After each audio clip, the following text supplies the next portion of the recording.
You're listening to a 4x4 Radio Network podcast.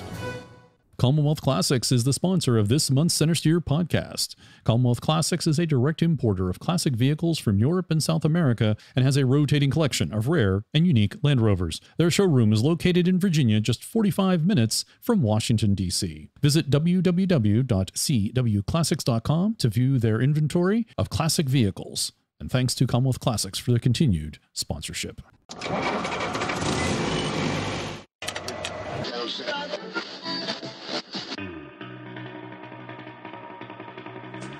The Centresteer Podcast, a Land Rover podcast by Land Rover owners.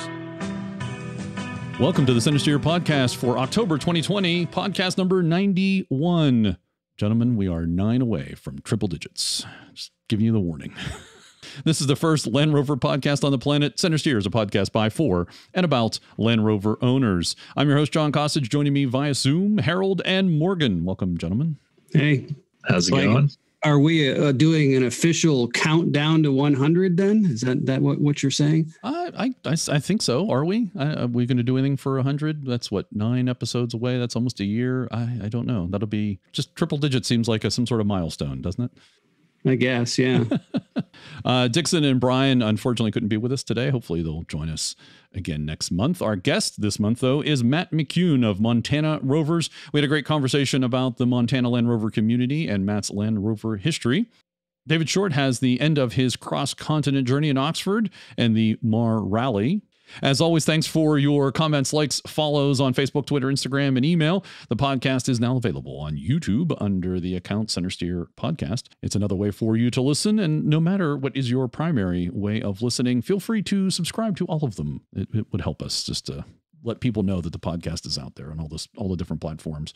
Help raise it up in the rankings of the various podcast applications. So vote early and vote often, huh? If you have been following Oxford in America, enjoying our interviews with figures in the Overland and Land Rover community, liking our coverage of most things Land Rover, please consider supporting the show. You can be a regular podcast supporter through Patreon, be a one-time supporter through Buy Me a Tea, or show off your support by purchasing a t-shirt or sticker. Visit our website, centresteer.com, for all the details. And we have to thank Bob again for his continuing support through Buy Me a Tea. Thanks, Bob.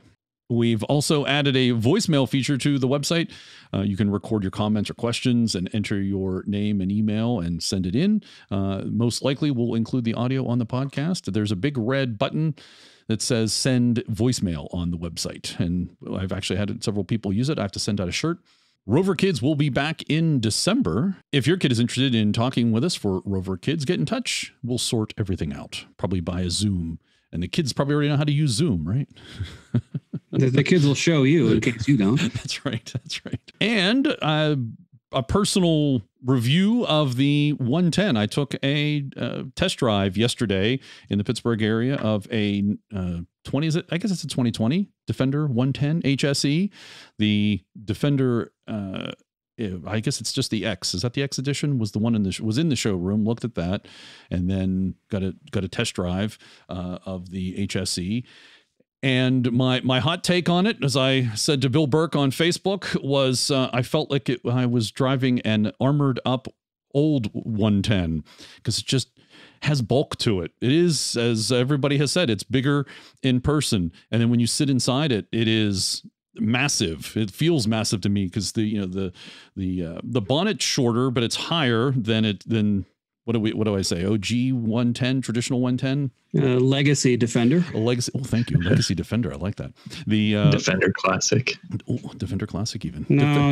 Let's not go there. Defender 1, and then the new one's Defender 2. No, just yeah, Defender. I like the Legacy Defender. Actually, I like proper Defender, but so the Legacy, real Defender. The Legacy Defender, the bonnet is feels lower, and of course you're closer to it, but it feels lower until you put a spare tire on it. And then the new Defender, the bonnet seems shorter and you don't see as much of it. But the thing is that you feel further away from the road forward, I would say. there's good headroom, similar headroom between both old, legacy, new, current Defenders. I think I could have probably worn a hat inside, which is, I think, is a nice little touch. You can't do that in most cars. The doors are so wide. I'm sure that's all because they have airbags and, extra protection in them, and of course lots of extra electronics now in those doors. But they are or wide. side impact protection of any sort. Yeah. Point taken, sir. Point taken. Yes. So they're certainly wide. You feel more cocooned in the interior, unlike the vast openness that is the legacy Defender. You are right up against the seats, right up against the center console, which I liked, was nice.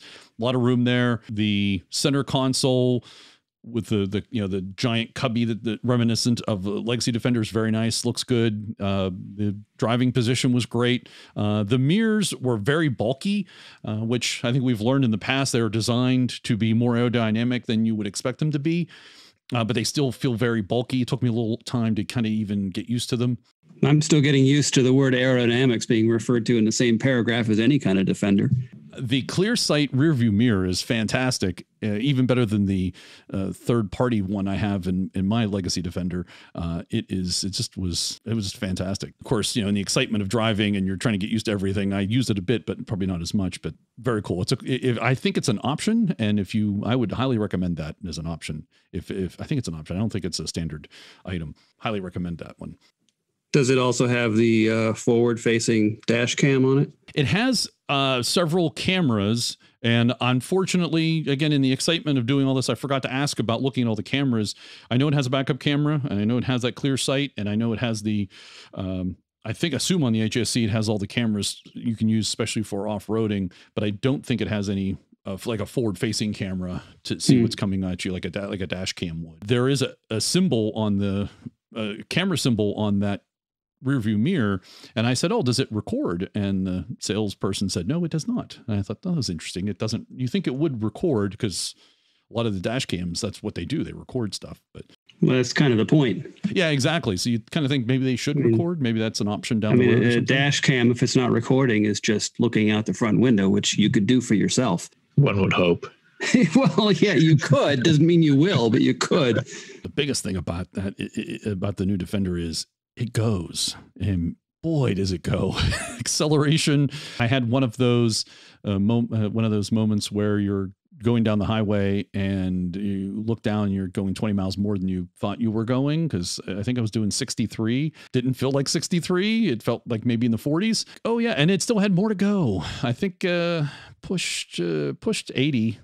Well, mind you, 80 is not that big a deal in a properly equipped legacy Defender, but it probably won't feel like it's doing 40 at the time. But the difference would be, Harold, is that you can actually hold a conversation and have the radio on in the new Defender at the same time. And What? Yes, exactly. You don't have to raise your voice. It's nice. It's very, very nice. It certainly feels like a lot of car, a lot of vehicle, because again, size, I'm sure that's all for, modern regulation, safety and concerns, and, actually has a crumple zone. They all have it. It's just in legacy Defender, you're the crumple zone. I noticed, I think all cars, modern cars are starting to have this, on the driver's side is where you would have the hood release. And on the door, there's this extra little piece of plastic that kind of covers the hood release button, lever. And you have to know sometime, somewhere, somebody must have tried to open the hood going down the road while they were driving the vehicle. And so now there's this little guard. Well, back in the good old days, the parking brake release was right next to the hood release, and you could easily grab the wrong one. And that's probably also when they had the one-stage hood releases too, not the two-stage we have now. Yeah, that gets spectacular in a hurry. Yes. All the things you've heard with the seats being comfortable and the rear being comfortable and room is all there. I did like the panoramic window. Not as good as the Jetta's panoramic roof, but it is still nice. It does, it opens, but it didn't open all the way. It was more of a partial opening than the Jetta's can open like halfway, if that makes any sense. I wonder if it leaks any less than the Jetta's. So overall, yeah, like I said, a lot of vehicle. I was impressed by it. Size is impressive. Its overall size and stance. You've heard that before, and it is true. It accelerates. It travels at a high rate of speed and you feel comfortable and confident. Well, for $90,000, it better do all those things. Yeah, the rear view mirror camera is a must, because the one thing you can't do is turn back, and there's a lot of glass that in the Legacy Defender that you can see with oncoming traffic. You know, if this was a right-hand drive that had been imported and I was driving here in the States and it was this model, it would, the new model, it would be more challenging than in the Legacy one, just because you can turn and there's a lot of glass and you can see out the back. Well, the rear camera is required now, so it doesn't matter whether it's a good idea or not. You're getting it no matter what. Well, the rear backup camera is required. I don't know that the rear eyesight camera for the rear view mirror is required. No, they don't have to put it in the mirror. They just have to put it somewhere. Right. But the way the Defender is doing it, there's a rear view mirror camera. That's the eyesight that comes up out of the antenna fin on the roof. And then there's a backup camera that I think is around the license plate. That's separate. That's a separate screen on the dash. All right. Right. And the dealership was nice. I explained that I was not purchasing. I was thinking about it for maybe next year, and they were cool with that. And what kind of a trade-in they offer you for the 109? I did take the 110 and parked it, and one of the other sales folks saw it and had drooled over it, opened the door and looked all in, and but he was with another customer, so I couldn't talk with him. But so he actually knew what it was. Oh yes. Mm-hmm. Well, that's a plus. The salesperson I was with, Kate, she was about 6 months as a salesperson, and she immediately knew that who I was in the sense of being a Land Rover enthusiast, and that she wasn't going to. She says, "I'm not going to tell you anything about this that you don't already know." She did tell me one thing I did not know, and we found this out. When you open the bonnet, open the hood, there's a engine cover, as most vehicles do, and then there are indentations or like slats, almost look like slats on the engine cover. That tells you the number of cylinders. So for the 4-cylinder, there are 4 slats or 4 indentations, and then for the 6-cylinder, of course, there are 6. So that's an easy way. If you're not sure, and you open up and as long as the engine cover is correct. It's just the same as counting spark plugs or fuel injectors. I had my Minnesota Club Land Rover mask on, so they kind of immediately knew that, this is a Land Rover enthusiast. I kind of geeked out for a bit on Land Rover things and looked over the vehicle and got a test drive. And I gave Kate a ride in the 110, so she could see the difference between the two. She could not drive a stick, so she only could be a passenger.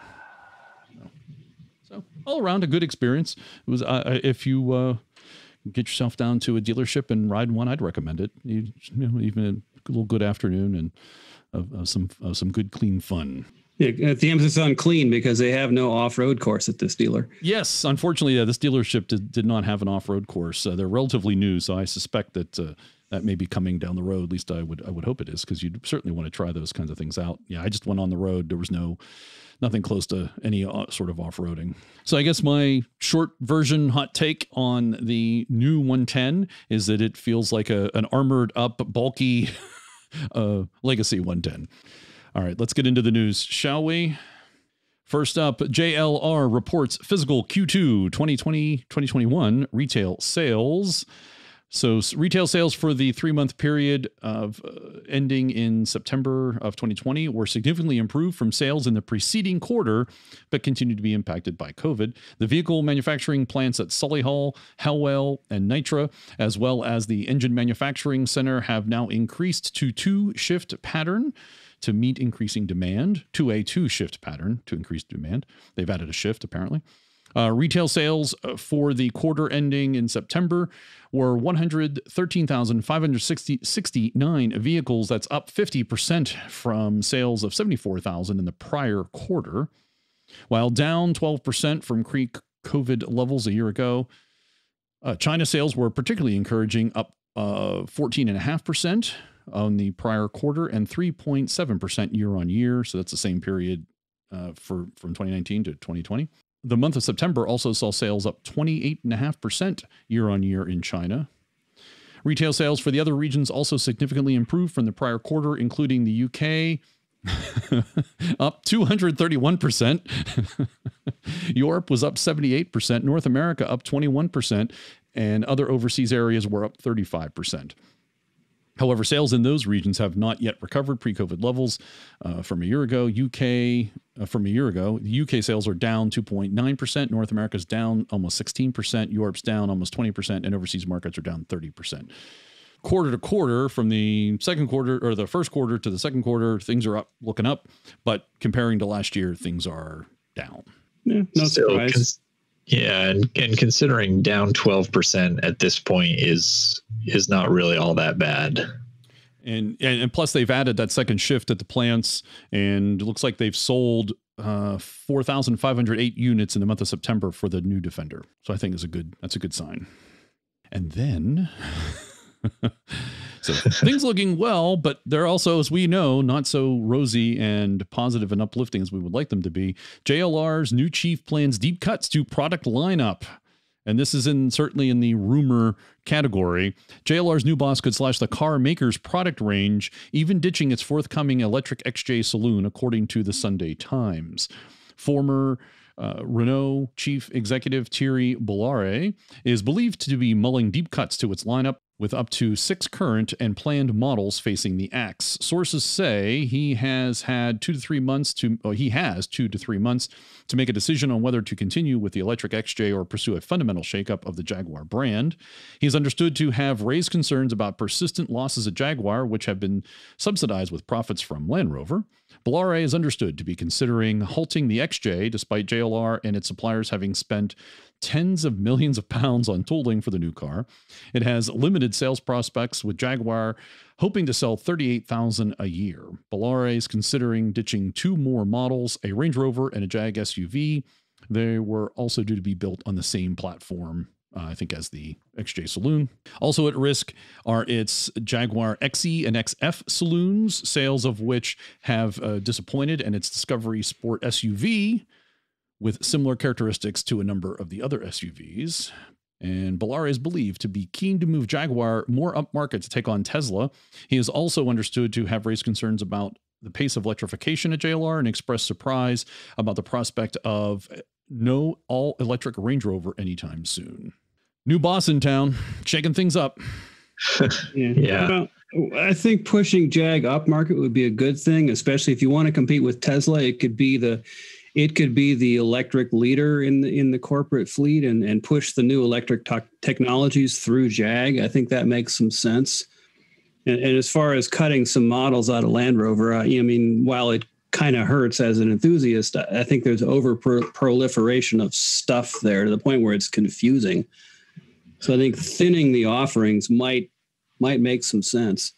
Yeah, I agree completely. They definitely need to simplify the lineup on the Land Rover side. I wonder with the XJ on the potential chopping block, the related Land Rover model or Range Rover model. I wonder if that's the rumored Road Rover. I think that was my assumption too. I think I recall we've talked about that in the past, that the Road Rover and the XJ were on the same chassis, or supposed to be. Right. Based on your comments, that makes complete sense. What niche is the Road Rover going to fill in the Land Rover lineup? Unless it's a car, and I mean a true car, not a SUV off-road. Right. Capable. And what does Land Rover, Range Rover, what business do they have making cars? It just takes away from Jag, which is a car company, which is taking away from Range Rover by making SUVs. So you need to get your product mix less confusing. And I don't think Range Rover needs 7 models in their quote family. Well, does Defender need multiple models in its family? There's discussion. They always have 90, Defender. 90, 110, and 130. You need different wheelbases if nothing else. But yeah, I don't think you need. It's so heavy on the Range Rover side that it really is becoming the Range Rover company. Well, and where does Discovery fit in? Well, it sounds like they're going to get rid of the Discovery Sport, which is, I think, if I remember correctly, the one that's actually selling best. It is their best. It is currently the best-selling Land Rover. Right. Yes. Right. Yeah. Yeah. Yes. Well, And that's just a prelude to killing Discovery entirely and just having Range Rovers and Defenders. Certainly could be, or it could be to force people into the regular Discovery, which has just not been selling as well, or into Range Rover Sports. Or down market, down lateral to the Evoque or something.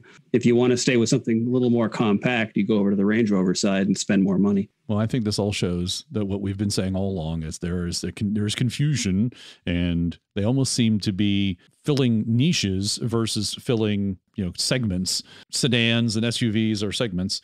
Almost like they're finding a niche and then they're splitting it in half and putting two models into it. Right. They really like a niche within a niche. Yeah, it seems to be the case with the Disco Sport and the Evoque. I mean, pretty much the same vehicle. It's just different, to me, levels of trim. Right. So related to all of that, so we just talked about rumors and possibilities. We have some concrete, actual things that JLR is doing, especially on the Jaguar side. The Jaguar XF Sportbrake has been discontinued in the U.S. for 2021. Yeah, the coolest thing they make, of course, they're going to kill. I completely agree, Harold. Jaguar's announced a number of upgrades to its XF sedan, but didn't make a single mention of the XF Sportbrake wagon. And when we follow up to ask about the status of Jaguar's stately estate, we're sorry to say the news wasn't good. And this is from CNET. We will no longer be offering the XF Sportbrake in the U.S., a Jaguar spokesperson told Roadshows via email. The Sportbrake will continue to be sold in other countries. The likable Jagwagon originally launched in 2017, and honestly, due to super slow sales, we were surprised it took this long for Jaguar to give it the axe in the U.S. So... yeah, pour one out for the Sportbrake. It's a good-looking vehicle, and it was also, I think they had an all-wheel drive version of it also. Yeah, I think Americans just don't quite get the wagon anymore. I mean, there's been a bit of a resurgence, but I just don't think it's where it used to be. And I think we've done a good job of creating the crossover vehicle so people can have a wagon that looks like an SUV so they can feel like they're still driving an SUV, because that's what everybody still wants. But Sportbrake, I think, was positioned in that luxury category already because it was like $90,000 for the all-wheel drive. So I think it was maybe positioned a little too soon as a super luxury model. Maybe not. Also, Jaguar XE sedan won't live to see 2021. The XF Sportbrake isn't the only Jaguar that's been discontinued. While announcing a number of year-on-year updates on Tuesday, the company confirmed that the XE sedan will be killed off as well. 2020 will be the final year for the U.S. For the Jaguar XE sedan, the automaker said. Jaguar said the redesigned XF offers superior value to entry luxury sedan buyers. The XF has more standard equipment and more interior space, though it's still a $5,000 increase over the XE. The refreshed XF goes on sale in January. Just not in Sportbrake form. Nor in sedan form. Or at least the XE, not in sedan form. Land Rover halts Evoque and Disco Sport P300e PHEV sales after claiming that the Evoque P300e and Disco Sport P300e plug-in hybrid models put out as little as 32 and 36 grams per kilometer of CO2 respectively. Land Rover has had to halt sales in order to reclassify their emission ratings. The car maker's websites in the UK and Germany already have the two variants classified as not currently available to order, which is not a good look. This is from Car Scoops. Meanwhile, orders are scheduled to restart on October 26th, which is good considering how the Evoque and Disco Sport are JLR's two best-selling models in Europe, and therefore key to the company's push to get its fleet CO2 levels below the 132 grams per kilometer limit. JLR introduces cabin noise cancellation tech. The Jaguar F-Pace and Range Rover Velar are soon to benefit from a new noise cancellation system that eliminates unwanted sound in the cabin by as much as 10 decibels. According to JLR engineers who developed the new tech, the noise cancellation targets low-frequency sound waves up to 300 hertz in amplitude, covering tire, road, wind intrusion that can increase driver fatigue on a long drive. Prolonged exposure to low-level frequencies has also been proven to reduce reaction times by 17%, making it harder for the driver to deal with hazards ahead.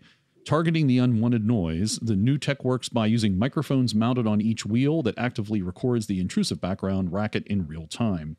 Software then calculates the exact opposite sound waves and plays it through the car's sound system, cancel out the droning of the wheels.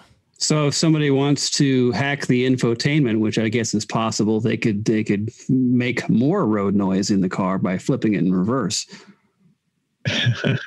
Well, when I first read the headline, you would think why would you not want to hear the road noise and hear what's going on outside the car, what's happening with the engine, what's happening with the tires.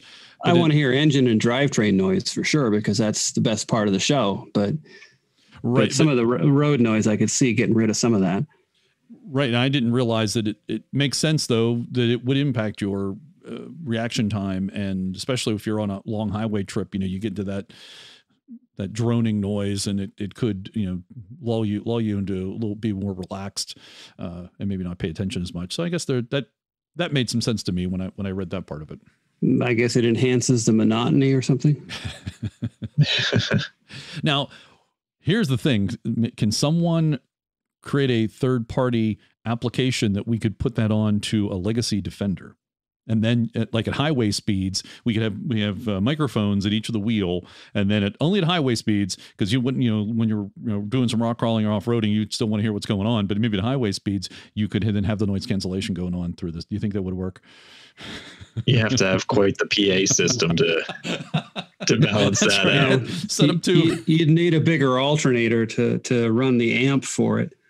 And I think it would work about as well as anything else electronic on a legacy Defender. Now, this is the best story that we have. Maybe, yeah, I think the best story of the month. And this is in the rumor area again, but it's very exciting, I think. Possible Land Rover Defender diesel prototype spied in the U.S. Could Americans be getting the diesel? This is from Motor One. Of particular interest here, however, is the exhaust system on this model. In the States, the Defender is available with a choice of gasoline engines. Both engines send their exhaust gases rearward through dual exhaust tips, one existing on each side.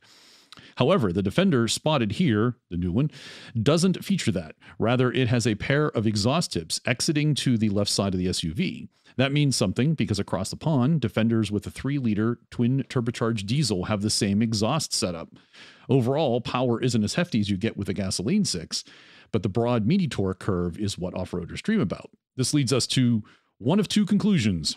Either this particular Defender is testing a different exhaust system for gasoline engines, or it's running a diesel. That last bit is certainly the intriguing part here, because if true, it raises an obvious question. Why is Land Rover testing a diesel Defender in the States? To be fair, automakers test new vehicles all over the world, so simply seeing a diesel Defender prototype on a U.S. highway doesn't mean a diesel option is imminent. Still, it is a curious sighting, and there have been occasional rumors about a diesel-powered Defender coming to North America. There are also plenty of V8-powered Defender sightings, but those prototypes feature quad exhaust outlets out back. Ultimately, the bottom line is, whether or not a diesel Defender would make sense in America, we suspect Land Rover could be trying to answer the question as well. They need to test a new Defender with side stacks. Yeah, that would sell in the US. Yeah. Diesel Defender would be the ticket. That I think they would sell even more, especially with, and diesel prices about the same as premium here in the US. I assume that the new Defender requires premium fuel. That's something I didn't think to check when I did the test drive, but I bet you it does. And the salesperson did tell me, I mentioned, I says, I know diesel's not coming to the U.S. And she said, yeah, everybody asked for it. So apparently it's a question that people are asking when they go look at one at the dealership. So maybe we're going to get one. Stretch 2021 Range Rover Evoque long-wheelbase is coming, but will we see it in Europe and America? 2 years after production of the second generation started, Land Rover is getting ready to expand the Range Rover Evoque lineup with a first ever long wheelbase model. We've seen prototypes being tested in the open ever since earlier this year, and now they look to the Nürburgring for some more fine tuning. Compared to the regular Evoques, the stretched variant features more space between the front and rear axles and longer rear doors. This will significantly improve rear leg room, a chapter in which the compact SUV has always struggled. Well, doesn't that just make it into a Velar? And we're back to the earlier question we had about model confusion. Exactly. There's some indication it might only be available in China, but no one knows. So maybe it might be for the Chinese only market. But I find it interesting also that if you're going to stretch the Evoque, what ends up being the wheelbase length? And as Harold said, does it become the size of a Velar or close to it? Then why have, again, too many models? Just because you can doesn't mean you should. And the 2020 Range Rover Sport HST Diesel Review Ingenium inline-six. This is out of Australia. So I'll read just a couple parts that I thought were interesting. Then I'll give you their overall review. But if you want the whole article, I recommend you go out and check that to read. The new straight six ID6 is replacing both of them with integrated 48-volt mild hybrid assistance through a starter generator, standard on both the D300 and D350 versions that will come to Australia in both Range Rover Sport and Range Rover. The D350's headline power figure is slightly better than the outgoing 4.4-liter V8, 257 kilowatt versus 249 kilowatt, but peak torque has fallen from 740 newton meters to 700 newton meters, although this is available from a lowly 1500 RPM, 250 RPM less than before. There's better news on the other side of the scale, where the all-alloy 6 is claimed to be 800 kilograms lighter than the old V8. Performance has improved over the V8 too, with Land Rover claiming 6.9 seconds, 0 to 100 kilometers per hour time, 0.3 inside the old car. Land Rover hasn't told us how much electrical assistance the 48-volt starter generator is capable of adding, but leisurely low-rev responses as the turbochargers spool up suggest the contribution is a modest one. And they said you can read the whole article, but to sum up their pluses and minuses. On the plus, strong performance from ID6, improved economy and emissions, good to drive, good to look at. And their negatives will be pricey, clunky infotainment, laggy powertrain responses. And again, that's the Range Rover Sport HST diesel. Now, does that Range Rover Sport have the old infotainment system, or is that upgraded to the new one at this point? I think because it's the 2020 Sport, it's the old infotainment system, because the Defender got the new one, and then I think subsequent the 2021 models, I think we're getting the new one. The PHEV, is it Gotcha. PHEV? Is PHEV the new one or something? Yeah. Something like that. Does the new one actually suck less? Yes. Okay. Yeah, I wasn't going to go as far as say, is it any good? I just said, does it suck less? Generally, from things I've read and seen, it is much improved over the old version. That doesn't mean that it is the standard of all manufacturers, but it is definitely better than it was. But not to the point of being good. I think good's in the eye of the beholder, but it's kind of like reliability. They've gotten better at reliability, but the bar keeps moving up. So, they're still at the bottom of the range, even though the whole range has moved up. And yes, Land Rover's gotten better, but the whole range moved up. Right. So new Defender news, there was continuing to be a lot of test drives and first impressions that have come out. And also it has won some awards. Before we get to the award ones, Automobile Magazine, I thought, had a good test drive review, and this is 2020 Land Rover Defender test drive, better than a real Defender, that's in quotes. I'm going to read just a couple bits of this one that I thought were relevant to how the new Defender engine and transmission work, and something else which escapes me at the moment, but I'll read those. But I recommend a listener to go out and read the whole article so you get a sense of everything. I thought it was a good read on their review of the new Defender. So getting into this, of course, I can see why Land Rover would send us up those curvy roads. The corner carving distracted from some of the new Defender's less commendable behaviors. One such was the pause and surge nature of the power delivery from the P400 turbocharged inline-six, which, by the way, has a mild hybrid system and electric supercharger that are supposed to eliminate precisely the things I'm complaining about. This is the author saying this, of course. Another was the braking, which reminded me of that epic Richard Armour poem, "Shake and shake the ketchup bottle, none will come, and then it'll loddle." The pedal does nothing in its first inch of travel, and then everything in the next inch of travel. The adaptive cruise control struggled to keep a steady speed, and the lane centering system seemed rather unconcerned about actually keeping the Defender centered in its lane. But otherwise, the new Defender was unfailingly pleasant to drive, comfortable, dignified, powerful. It also has a great stereo. The 94 I drove had a stereo, but you literally could not hear it over the engine and wind noise, which we all have talked about that repeatedly. I'm just trying to figure out how that lane centering system is going to work off-road.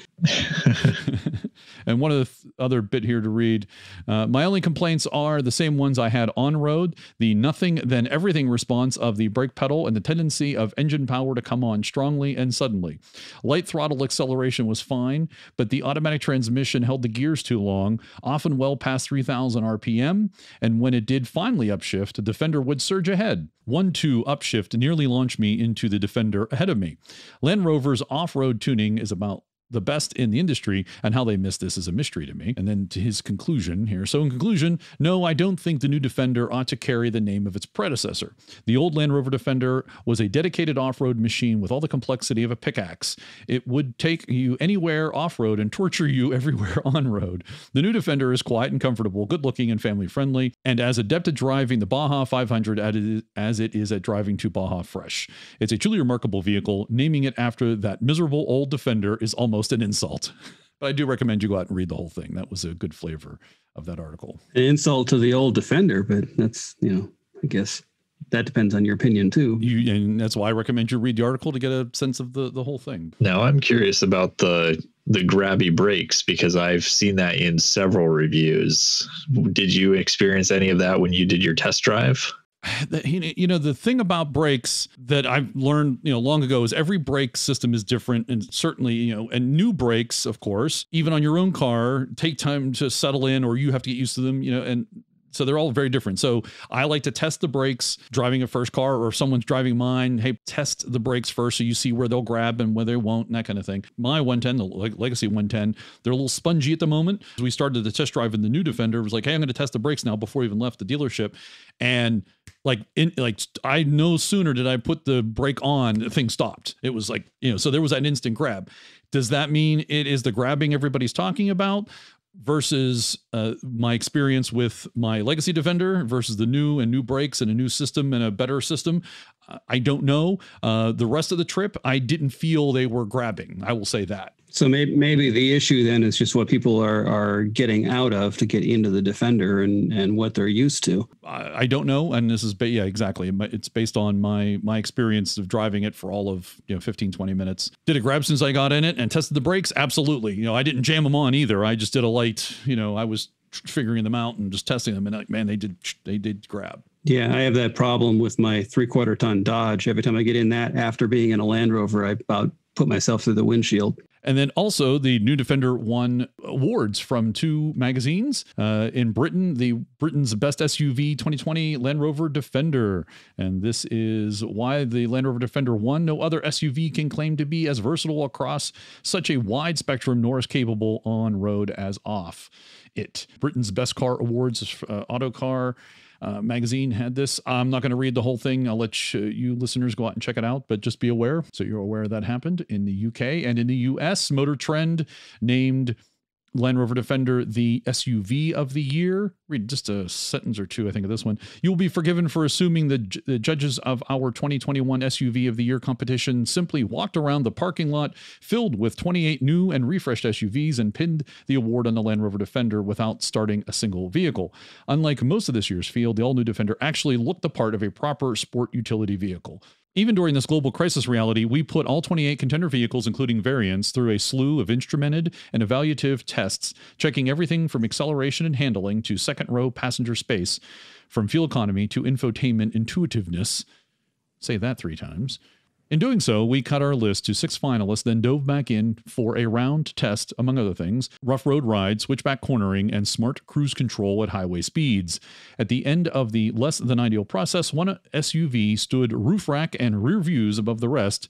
This year, the 2021 SUV of the year result is not only the obvious one, but is also the surprising one and the feel-good one.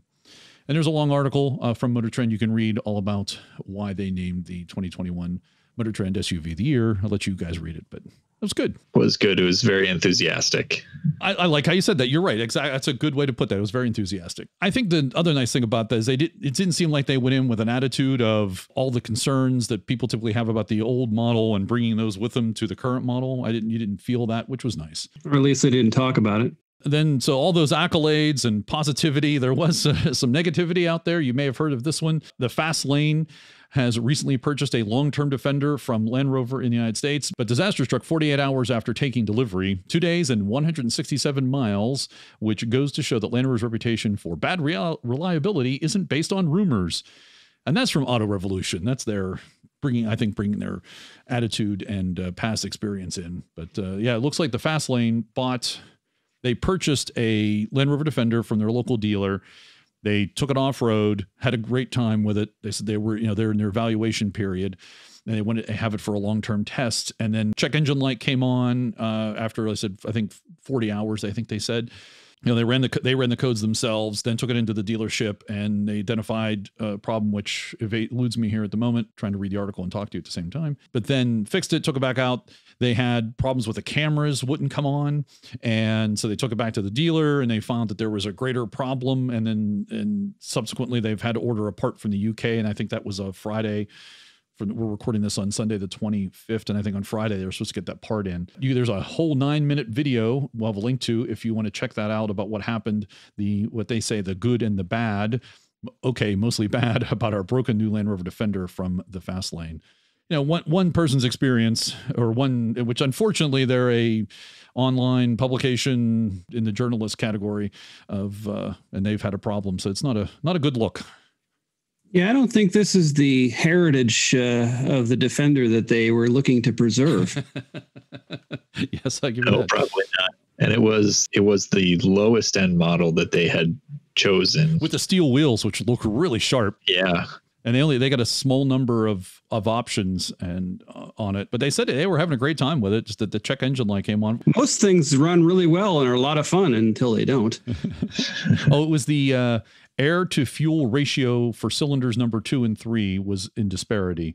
And that's why originally it had gone in. And I think they're still trying to sort that out. I think they fixed the problem with the cameras. That was some camera module had to be, I think, replaced or fixed. And then the check engine light came back on. The engineer decided that it needed new injector coils, wires, and injectors.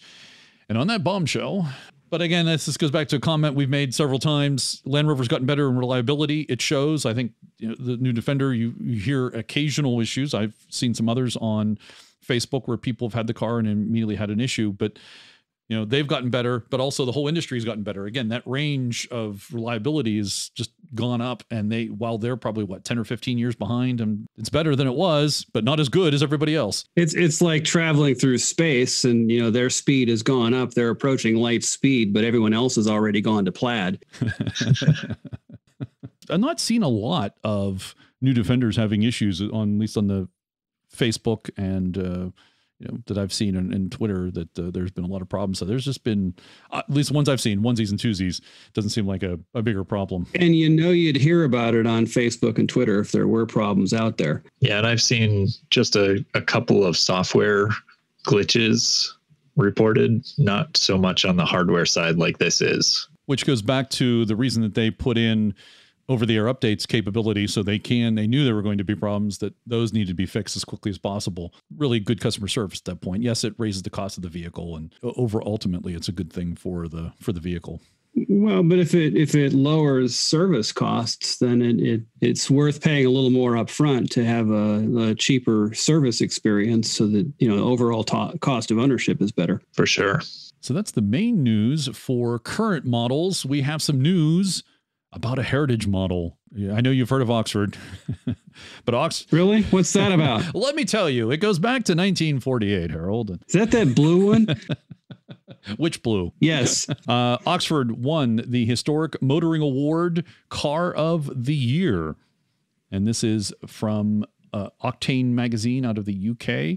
They've been doing this for 10 years, having different awards, and Oxford participated, and there was voting by the general public. I know I push us out over the Centresteer Facebook page, and I know I voted. I believe you guys did too. It has won the Car of the Year. So still being awarded after 70 some years. 65, I believe. Well, at least the Oxford Rover is 65. So congratulations to Oxford and Adam Bennett on winning the Historic Motoring Award Car of the Year. I wonder if they actually give him anything for that. Didn't see that.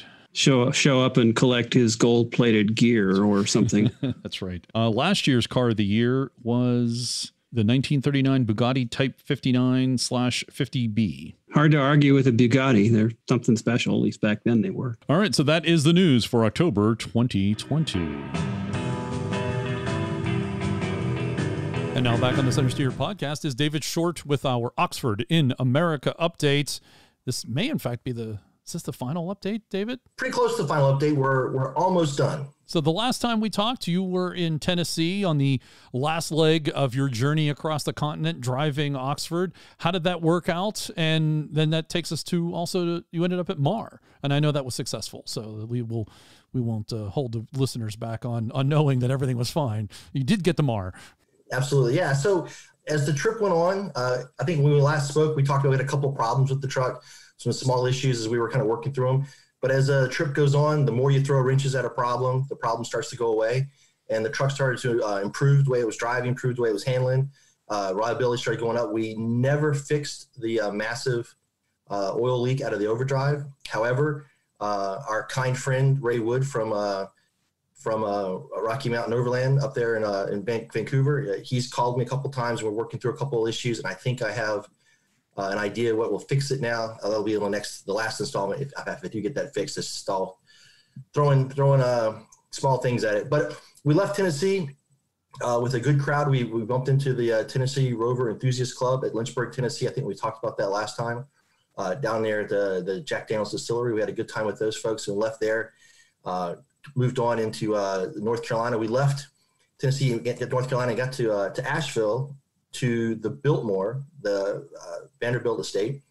And that's where the Land Rover Experience, the driving school, is for the southeast of the United States, and bumped into Greg Nichols there and the fine folks there from the Biltmore and the Land Rover Experience there.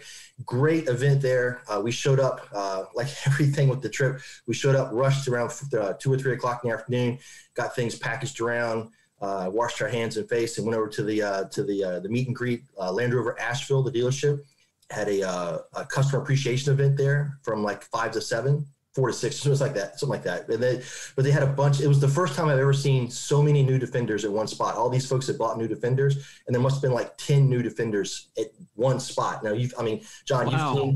You've seen 1 or 2 at a parking lot, and you've seen you may have seen 10 over your exposure time, but 10 in one spot, and they were all different, which was so cool. Different paint jobs, different wheel combinations, different interior trim combinations. You could really look at them and go, hey, this one's got this other one's got that. And it was really, really cool. These were purchased by owners. This wasn't just on the dealer lot.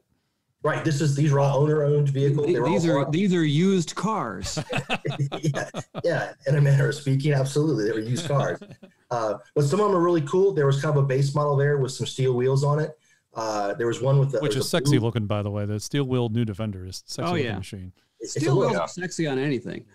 They did have that Tasman blue with a white roof on it. Yeah. And I've never seen one with the white roof on it. And that truck, it was they also had another one with a black roof, the color on the side, of course, and then the bottom of the truck's got that black body treatment, the body, the bumpers, whatever you want to call it, right. And the wheels were black. So it was black, blue, black, and that was a sharp looking truck as well. Oh, that's interesting. I have to check that out. So okay. It was cool to see all these different vehicles and to see how each person had customized their vehicle to be their own. A couple of guys were standing on top of the roof racks, which is kind of, they were using the Defenders. They weren't all out there with feather dusters polishing them, So these were really Defender owners. They were using their Defender. They weren't old Defender owners. They were new Defender owners, but they were still using their Defenders, still standing on them. You stand on the ladder racks, standing on the roofs, looking to drive them off road. And that's what we did. Treating their Defenders like one would treat a Defender. Absolutely. They took all the new Defender owners for a lap around the Experience driving course. And with Oxford, everyone drove around, had a good time. Then we came back. Did Oxford lead the way? I think Oxford's in the middle of the pack. I think they had one of the course guides lead the way. I was going to ask if the new 110s were able to keep up with Oxford. Oh yeah, they were doing fine. Who do you think did it better? Come on, Dave. Who did it better, Oxford or the new Defender?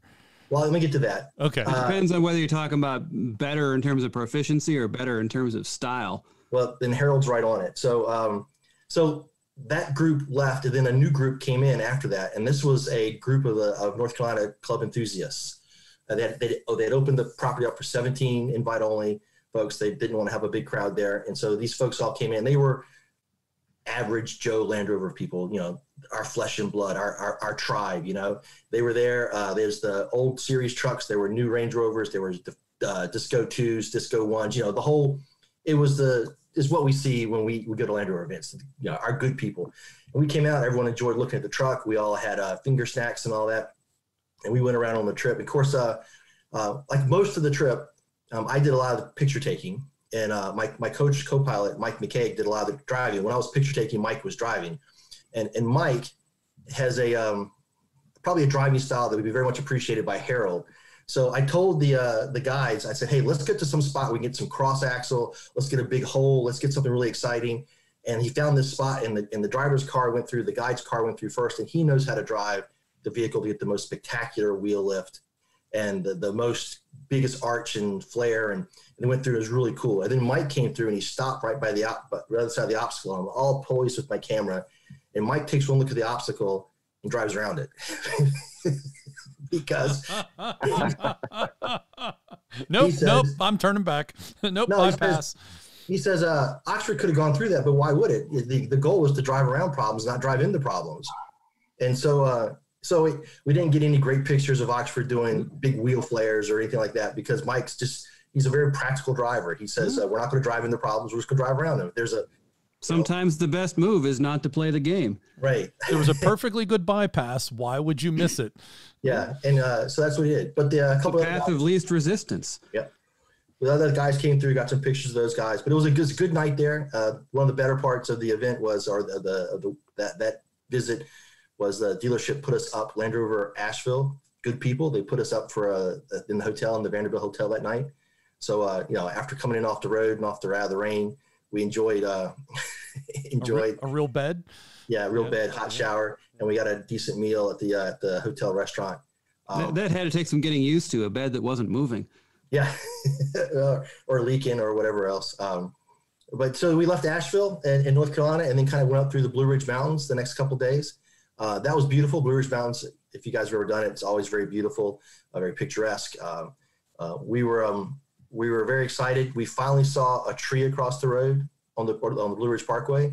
We were going to get our bow saw out of the back and be the hero and clear the obstacle. Yeah, but the highway department showed up and they told us to stay back in the car, and they pulled out their chainsaws and they knocked it out. Aww. So killjoy there. Yeah. But the Blue Ridge Parkway was up the winch and drag the pieces out of the way for them. We offered, but they just wanted to do it themselves. I think there was they had their mission. Those guys are no fun. Nah, you're telling me. But it rained the whole time we were on the Blue Ridge Parkway, which meant that we got very wet inside Oxford, which is imagine that. Yeah. But we got from the Blue Ridge Parkway, finished up into Virginia. We found some really interesting backwood roads, dirt roads in Southwest Virginia around Abington and Tazewell that we had not known before. Virginia being our home state, we thought we knew, but we didn't know. There's more unexplored greatness out there. Had a good trip. We came across something called the back of the dragon. We've all heard of the tail of the dragon. Right. This is another route that some guy created called the back of the dragon, which is little switchbacks going up a mountain, big sweeping views down through Christmas tree farms. It was just very picturesque, dirt roads. It was a really nice trip, a little day of driving there. Eventually got back up to Giles County to the Mar. I was super excited. My cousin and my parents were there, unannounced to me, unknown to me.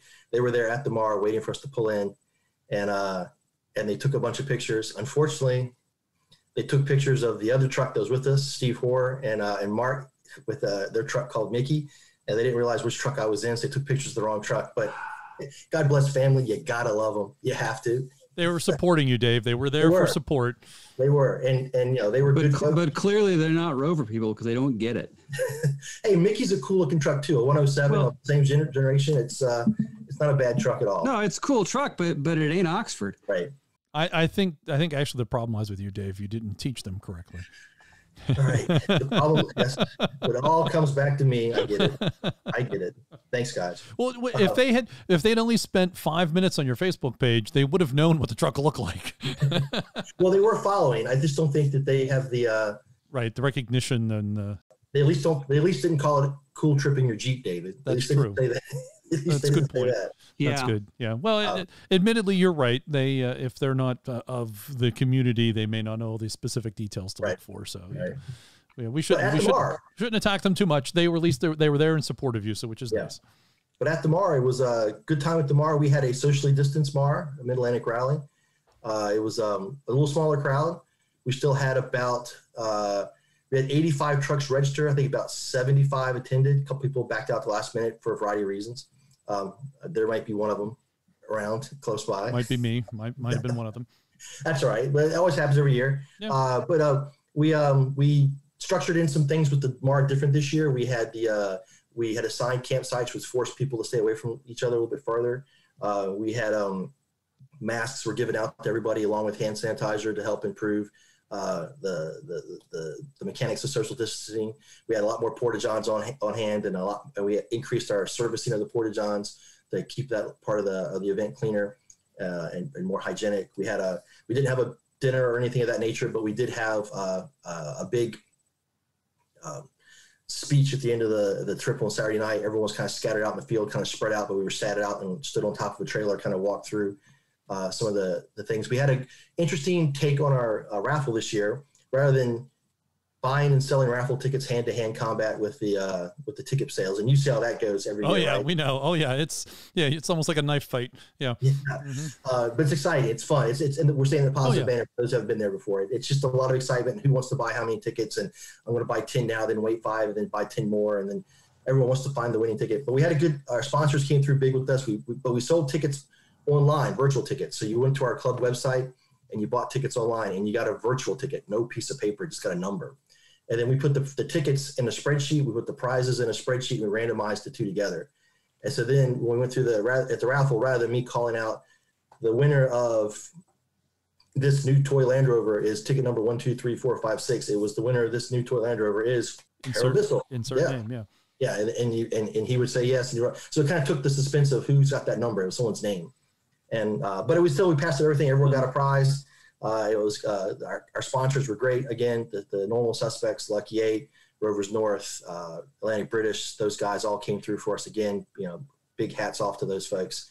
At our event, and we also issued out the Sam Moore Memorial Spirit Award for the club that was initiated last year, and I didn't know this, and I guess because I just had my head so inside of Oxford the whole time, but the guys gave it to me this year. Total surprise. As they should. That was, yes. I was super caught flat-footed and off guard. I didn't know it at all. And when I was super surprised by it and very well honored by it. It was a very good award. Well deserved. And I'm very happy to receive it.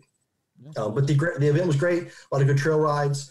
We did have 2 new defenders there. Bob brought his 110, obviously, which has been a splash along Facebook quite a bit. But another lad brought his new 110 as well. One of the trucks left with body damage, and it wasn't Bob. Oh, a bad body damage? Well, because of the unibody, yeah. Yeah, I think all damage to a new Defender is bad damage. Yeah, I mean, you're not unbolting that wing and slapping another one on. Yeah, he sat down on something in the back and hip checked something in the rear. So the rear corner got kind of pushed in a little bit. Not bad, but, any dent is a dent, little dent, big dent, the panel's dented. Wonder how long it's going to take before somebody in the aftermarket has checker plates for that. Probably not too long at all. Not just for armoring, but for hiding the previous dents. Just like in the old trucks, yeah. Just like in the old trucks. Yeah, but he was in good spirits about it, and we felt bad for him, but it was just added to the event, added to the stories of the event. Good time. I wonder if that would be a future trivia question. What is the first new Defender 110 to receive body damage on a trail ride in North America? That may be it. Maybe it. I don't know. I haven't seen much others posted. Maybe others who've done it have been a little shyer about posting it. Very well, you're right. That's a good point. It might depend on how you define trail ride too, because I've actually seen a number of these things in junkyards already. So, but the Mar was good. So we finished the Mar. I got up on Sunday morning and drove all the way back up to I went up to. Before you continue that, did folks get to drive Oxford or take it on the trail? Did Oxford lead trails at Mar? Yeah, a lot of questions there. So Oxford did lead trails on the Mar. We did the big fire road trail with it on Saturday, and Mike drove it around the fire road. Had a big crowd followed through the fire road. Everyone got a chance to drive with it, take pictures, and then I took it around what we call the water tower trails a little bit later on Saturday afternoon. for the couple folks as well. We had 2 Series 1s with Oxford as well that had come down to the MAR, plus Mickey. So a group of about 8 or 10 trucks, 4 of which were Series 1s, nice. Which is pretty nice. That's impressive, yeah. Yeah, and we did a little run around. We weren't offering driving opportunities for Oxford, despite the drunken shenanigans of a few members. Uh-oh. But we let people ride around in it and take pictures and all that nonsense, and it was all fine. So yeah, so Oxford did the trails. We kept it subdued. I mean, Oxford had nothing to prove, and I had to drive it back home. It's a long way from Blacksburg back up to Northern Virginia. So we well, not by comparison to the trip you just finished. Yes, I was going to say, that says the man who just drove across the continent. Right. Yeah, I mean that's kind of a milk run. Mm-hmm. Well, it was still 300 and some odd miles, close to 300 miles. It's still a long day, but we drove it back to the Mike McCaig's house on Sunday, where my little white Discovery was waiting on me. And on the way back to Mike McCaig's house, we stopped by Appomattox Courthouse, the ceremonial end of the Civil War, so to speak. Between the North and the South. So we stopped there. Oxford kind of went to the park there, drove around, looked at some things, and then kind of scooted back out again, kind of a quick drive through, took some pictures. Got back to Mike McCaig's house. We shifted things around. I put Oxford back on its trailer and drove it back to my house from McCaig's house and parked it away for the evening. And that put her back into Northern Virginia, into a little rehab section. Since she's been back home, oh my God, we've cleaned it and cleaned it and cleaned it. I pulled the overdrive off and resealed everything in it twice. We've taken, this is a flexi tape commercial. We flexi taped the roof to try to get the stop leaking. And we actually did a pretty good job there with that. We've got most of the roof, not all, most of the roof stopped leaking. A couple more spots we have to hit. Yeah, the roof is pretty much solid flex tape at this point though, right? Oh, no. We were strategic and subtle with it. Just a bunch of other maintenance to it, just a bunch of little things we're getting done with it. We then took after we got some things, deferred things we haven't done to it for a while, we got that tidied up. Oh, I replaced the distributor on it finally. I was able to pick up a distributor from some of our friends in Roanoke. They gave me a distributor of a TR4, which is the same distributor that was in the Oxford. And we replaced the gubbins between the two and made one good distributor of it. The Oxford distributor was loose in the middle. The shaft that the rotor cap sits on wobbled.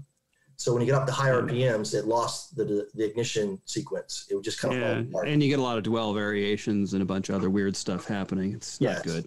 Yeah, it would do fine, slow speed, fine-ish at slow speed. But when you got the high RPMs, it just kind of went. Yeah, I noticed that. Yeah.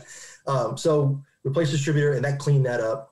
It got all that sorted out, and then drove it to North Carolina to the Warrior National Forest 2 weeks ago. The third week of October, we did that. Went down there. The reason I did that is I'd set up a meeting with Matt Hendrick, brother of the famous Will Hendrick, Defenders. Matt is a bit of a itchy feet explorer himself. He's been all around the world, and he got across a Camel Trophy Defender while he was in Africa, and brought it back to the United States, to North Carolina. And so we got the Oxford to go meet a camel truck and drive around a little bit together for a while. And that was kind of exciting. And so I saw those photos. So that's an actual, real, honest to goodness Camel Trophy, competed in the Camel Trophy Defender Camel Trophy. Yeah, it's actually it's a real truck, and it's a kind of a off the center story. It's a South African Camel Trophy truck. And of course, during the Camel Trophy time, if you put your history books back out, pull your history books out, during the era of Camel Trophy was the era of apartheid. And so the Camel Trophy as such never went to South Africa. South Africa had its own camel style event, and Land Rover helped sponsor that as well. And these were trucks. This truck was in that event, and then it was a support vehicle to another real camel trophy event later on. So it participated as a participant in the South African event, and then participated as a support vehicle in one of the other camel events. It's got some miles in history to it. And the stories with these trucks are so fabulous. Matt brought it down, and it's a Defender truck. It's a Defender 110 camel truck. It's got the Pioneer kit and the shovel on the front wings, as we're all familiar and seen those pictures of. And I said, "Hey, Matt, man, your handle on your shovel is pretty pathetic. You really should get that replaced. It's just nasty little piece of twiggy or something like that." And he goes, "No, I'm stuck with that." And I go, "What do you mean?" He says, "Well, when I was driving around Malawi in Africa, as you do, he got stuck, pulled his shovel out, and was trying to dig his truck out with the shovel, and the handle broke. So a Malawi tribesman that was with him ran off in the woods, took his machete out, and fashioned him a bamboo handle out of the local forest and got the shovel back in service. So now he's got a shovel that was hand hewed by a Malawi tribesman in Africa. You're stuck with it. You can't get rid of it. No, now. you can't. No, that's a cool piece of kit right there. Yeah, that's amazing. Excellent. So that's a great story. The handle looks horrible, but it still works, and it's just got such a great story behind it. So these trucks, it's not so much the truck, but it's just the story in the truck, you know. Right. And that was a great story. He's got several with his truck. He can. We captured a couple of them on videotape or audio tape or digital, if you know. And so we'll hope to share some of those later on. But we spent some time down there in North Carolina. That was about 350 miles down, 350 miles back. Ran like a sewing machine both ways, just a long way. And we did fine with that. So Oxford's here. We're relaxing for another week or two. We are going to go. Here's big news. I think I shared this with you already.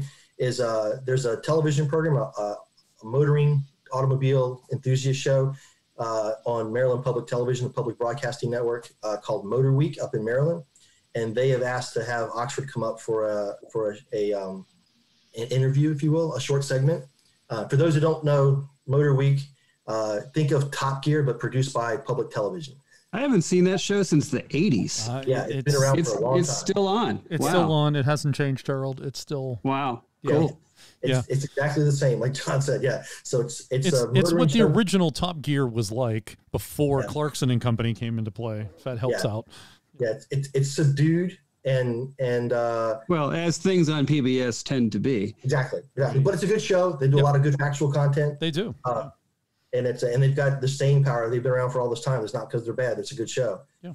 I did tell them, I said, hey, I'm not going to tell you how to do your business, but you normally do a show. When you take a car, you evaluate the car on your test track. You run it on the slalom course. You do the acceleration. You do the braking. I said, this could be a really boring show if you do that with Oxford. Well, I don't know how they'd fit that in 30 minutes. That's where I was getting at. So if you want the 0 to 60 time, we ain't got enough time for that in your show. So we have to span a couple episodes with that. We did arrange for it to go out on a private farm out near Annapolis. It's going to do some in more of its element. Do some dirt trail riding and some interviews and some activities out there, and that'll be a good time. So that's coming up November 7th, so in 2 weeks from now, from this interview today. And then from after that, we finish all of our publicity stuff, and from there we repack the truck up, and Mike and I head down to Cape Hatteras for the weekend of November 14th and 15th, with our goal of November 14th being at Cape Hatteras, North Carolina, on the Outer Banks, and ceremonially dipping Oxford's tires in the Atlantic Ocean and having the official end of the Sea to Shining Sea overland trek. Yay. Yeah, it's going to be exciting. Very nice. Yeah, we're estimating, it'll be about a 6,000 mile Portland to North Carolina trip, Oregon rather than North Carolina trip, about 6,000 miles total. I know that doesn't compare to the last overland with I think they were 10 plus thousand miles, but it's as far as you can go in America, east to west. That's significant. Yeah, short of going up to Alaska and coming back down. But we'll finish up there. So it's going to be a good time. We'll be down there with some of our supporters, some of the project supporters. We'll hope to have some champagne and some pictures and driving up and down the beach on the Atlantic Ocean, and then come back home because I get it back home, back to my house in Northern Virginia around the 17th, because it's got to be on a boat by the 1st of December, heading to New Zealand to go hunt hobbits. Nice. So that is confirmed. It is now headed to New Zealand. We've got a sail date for I don't have my phone in front of me, but a sail date like the first week of December. I got to get it cleaned up, all packaged back up, and at the New Jersey. It's going to sail out of New Jersey, and then we'll get it up there. Yeah, so it's going to be down in New Zealand. It's a 6 week or so boat trip to New Zealand. They need to get it down there by mid-January, to start doing some of the things they've got planned. They've got a bunch of trips planned there, a bunch of events. They're going to move. New Zealand's a lot larger than I thought it was. It's quite a big island. It's several islands, in fact. Yeah, 2 major ones and lots of other ones, right? But they're going to take it from south to north, and they got a bunch of events to take it to. They are lucky because they don't have any, at today's date, any reported COVID cases or active COVID cases in the country of New Zealand. They've done a phenomenal job of getting control of that. Yeah, so they don't have bans on large gatherings at the moment, et cetera. So they're going to have large gatherings and car shows and things of that nature. And they're going to have a good time with it. So they're going to have it there for about 6 months. And then after that, we don't know after that. That's still to be determined. But very excited for it to keep going. And that's kind of the thing, kind of tying up the last thing for Oxford News is I think everyone saw that it won that award from that magazine, the Historic Vehicle Award in the UK. And it was awesome. It was and I was talking to Adam about it this week. And Adam said, he told me that he didn't know the truck was nominated for in that at all till late into the running of the contest. And you think someone may have put it in there as a joke or something. He wasn't quite sure. But once he saw it in there, he said, like, hey, let's just go for broke and let's get this thing, voted by the people, get it out there. Joke's on you, Hammerhead. Yeah. And I think what I was telling Adam is that's the difference between Oxford. There were some very nice cars in the running for the award. Oh yeah, I mean there were serious competitors. Yeah, but they were museum cars, or they were a collector's car. They belonged to a person, and they were very nice, and you have to respect everything about them. But Oxford belongs to the people, and it's not something that did something like there's one of the cars belonged to Mussolini, and that's fascinating and outstanding. But it's done belonging to Mussolini, and it's done. It's in a museum, and it's right. That's old history. Yeah, draw a circle around it, put a period after it, and you're done. Oxford's still making history. Exactly. It hasn't finished across the United States. It's going to New Zealand. Last year's winner was a 1939 Bugatti. Well, one had done Peking done Paris to Peking, so it was an interesting one. Absolutely. But I think Oxford's got just a big following, a big family of people that it's touched because it continues to go around the world and touching people. And there's, it's if you want to go vote for a car, you're going to vote for the car that came to your town and you saw, or you're going to vote for the car that's on the internet, Well, I think also you look at the candidates for that in that category, and I'm sure hands down there are more people who have ridden and driven in Oxford than any of those other competitors. Absolutely. That's my point. Yeah. So that was kind of exciting. So it's won the award. It's getting some more press, some more notoriety. So I'm really excited. And now it's going to be on PBS. Yeah. I don't think it's totally sunk into me. I guess that we have put the Centresteer podcast, Rover Owners Association of Virginia has put their mark, their notch in Oxford's belt, if you will, have been a part of a year of its history traveling the country. And I think that's it's really exciting. I think its importance will become more evident to us over time, I think. Which I guess leads into a great big thank you on behalf of the entire Land Rover community, if I can say that, to you for shepherding Oxford in America for this past year, getting it done, having it taken care of, and working through pandemic problems at the same time. That was was a daring idea that worked out. Somehow it worked out. I don't know how it worked out. Somehow it worked out. Yep. Are you looking forward to no longer being responsible? Because it's a big responsibility and it's a big undertaking what you've had to do. It's an enormous responsibility. Just having the weight of the responsibility of that car always on my shoulders. What if something happens to it? What if someone bangs into it? What if someone steals it? What if a light bulb stretches from the sky? I mean, these things. We had stewardship here for a week, and it was nerve-wracking. Yeah, it was not. It was. I mean, it was sad to see it go, but nice to be rid of it at the same time. Yeah. And that's exactly. I mean, it's become a friend.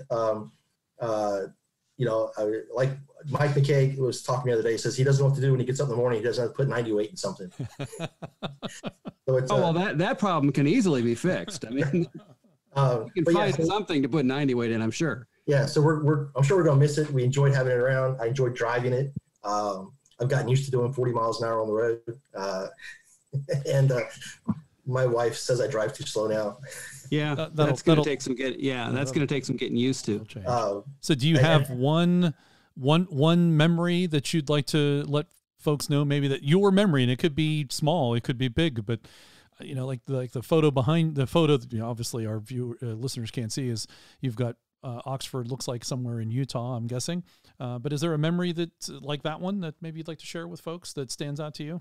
I mean, I think we talked on the last episode, the high and the low. And I mean, those things really stick to me. The low being when we broke down outside of Tahoe, Lake Tahoe, and then the high when we broke down. It seems to be a theme here. we broke down outside of Moab, but we were able to put together so fast and just have all the luck coming with us, I mean, just the whole trip, it was very fast. I mean, 5 weeks was very fast. It doesn't sound very fast, but 5 weeks was very fast paced, and just so much happening. But it was just a roller coaster ride. And, you know, I'm sure that it still hasn't all sunk in, I suppose, and we still got more to do. You know, we were skeptical on the podcast that you were going to make it in that 5 weeks. It seemed very audacious to get across continent in that vehicle, especially after driving it for a short few days. So kudos to you. I remember that lack of confidence in that episode, that you guys were not washing over me with enthusiasm with my schedule. But I'm a planner by nature. I'm a planner by profession. I have goals. I have deadlines. I have methodologies. And what was your work breakdown schedule? Structure is what I want to know. There was a critical path. There was a critical path. Yeah. There were some things you could do without. We cut some slack out sometimes. Build in Slack too. I think you did, because I think when you were laying out your itinerary, it seemed like you were spending a lot of time out west goofing around and not enough time like making progress. It kind of seems like maybe you trimmed the fat, so to speak, to make more driving time. Well, we kind of did and kind of didn't. We were stuck on that Las Vegas date of September 11th, and so we had to dilly-dally in the west till we got, because it wasn't doing any good to keep going past the Vegas and dragging back to Vegas and driving back. So we did dilly-dally a bit in California, but once we got out of Vegas and got out of Utah, out of Moab, it was just hammered down. And luckily, the route straightened out quite a bit east-west, and as we went to Oklahoma, it was straight east from that point forward, and mostly east if you look at the map. From that point forward, it's all downhill from the Rockies, right?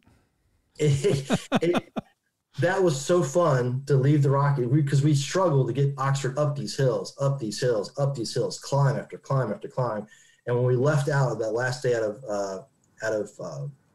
Colorado, we did not get on a deep downhill. It was just we were watching our GPS, watching our elevation, and we were losing a couple hundred feet every mile. And it was just a long, drawn-out day of going from 8,000 feet back down to 2,000 feet. And it was just nice to go downhill all day long. Yeah, kind of relaxing in a way. Yeah, you weren't struggling. You didn't, because, when you're going uphill, you have to row through the gears like you're rowing a boat to get the truck. Oh, yeah. Your arms get tired from pulling the oar. Exactly.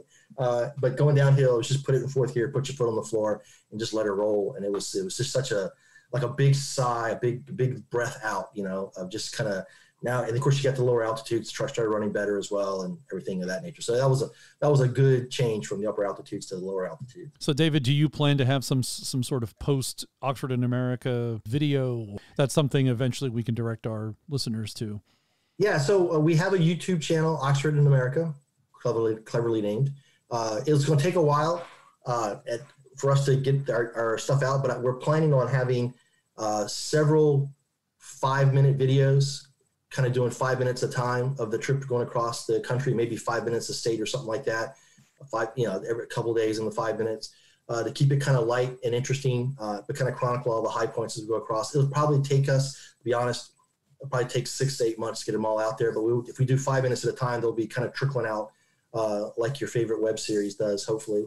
Well, that matches your attention span too, right? Yeah. And because I'm doing it in my spare time, I'm not and if anybody watches the videos and think they suck, well, absolutely, because I am a emergency management planner. I'm not a videographer. I'm trying really hard. You do a great job. Yeah. But so I do it in my spare time. I have to do it at nights and weekends with primitive equipment, stones and rocks. So it takes me about, the Gettysburg video that we did together, that was about 6 or 7 minutes, and that took about 2 weeks of my time to put together. So that kind of gives you, and I wasn't working full time on it. That sounds about right. Yeah. So, if I've got to do a bunch of these, they'll come out probably once or twice a month for the next probably 6 months or so, probably starting in January. Take a little break. Yeah. I need to get Oxford out Once you no longer are responsible for Oxford, you'll have time to actually work on the videos. Yeah. Well, David, once again, thank you for bringing Oxford to America and for shepherding it around and sharing all the information during the journey and before and after. And so thank you. And thanks for coming on the podcast and keeping us up to date. Well, I appreciate you guys following along with us. It's been a great trip. We all rode together. And again, I know you thanked me, but I got to thank you guys here at Centresteer, because it wouldn't have happened without you guys as well. You guys gave me the idea, put the contacts in place, and you guys really spread the word and are the mouthpiece for Land Rover enthusiasts around the world. So thank you for helping out with the project as well.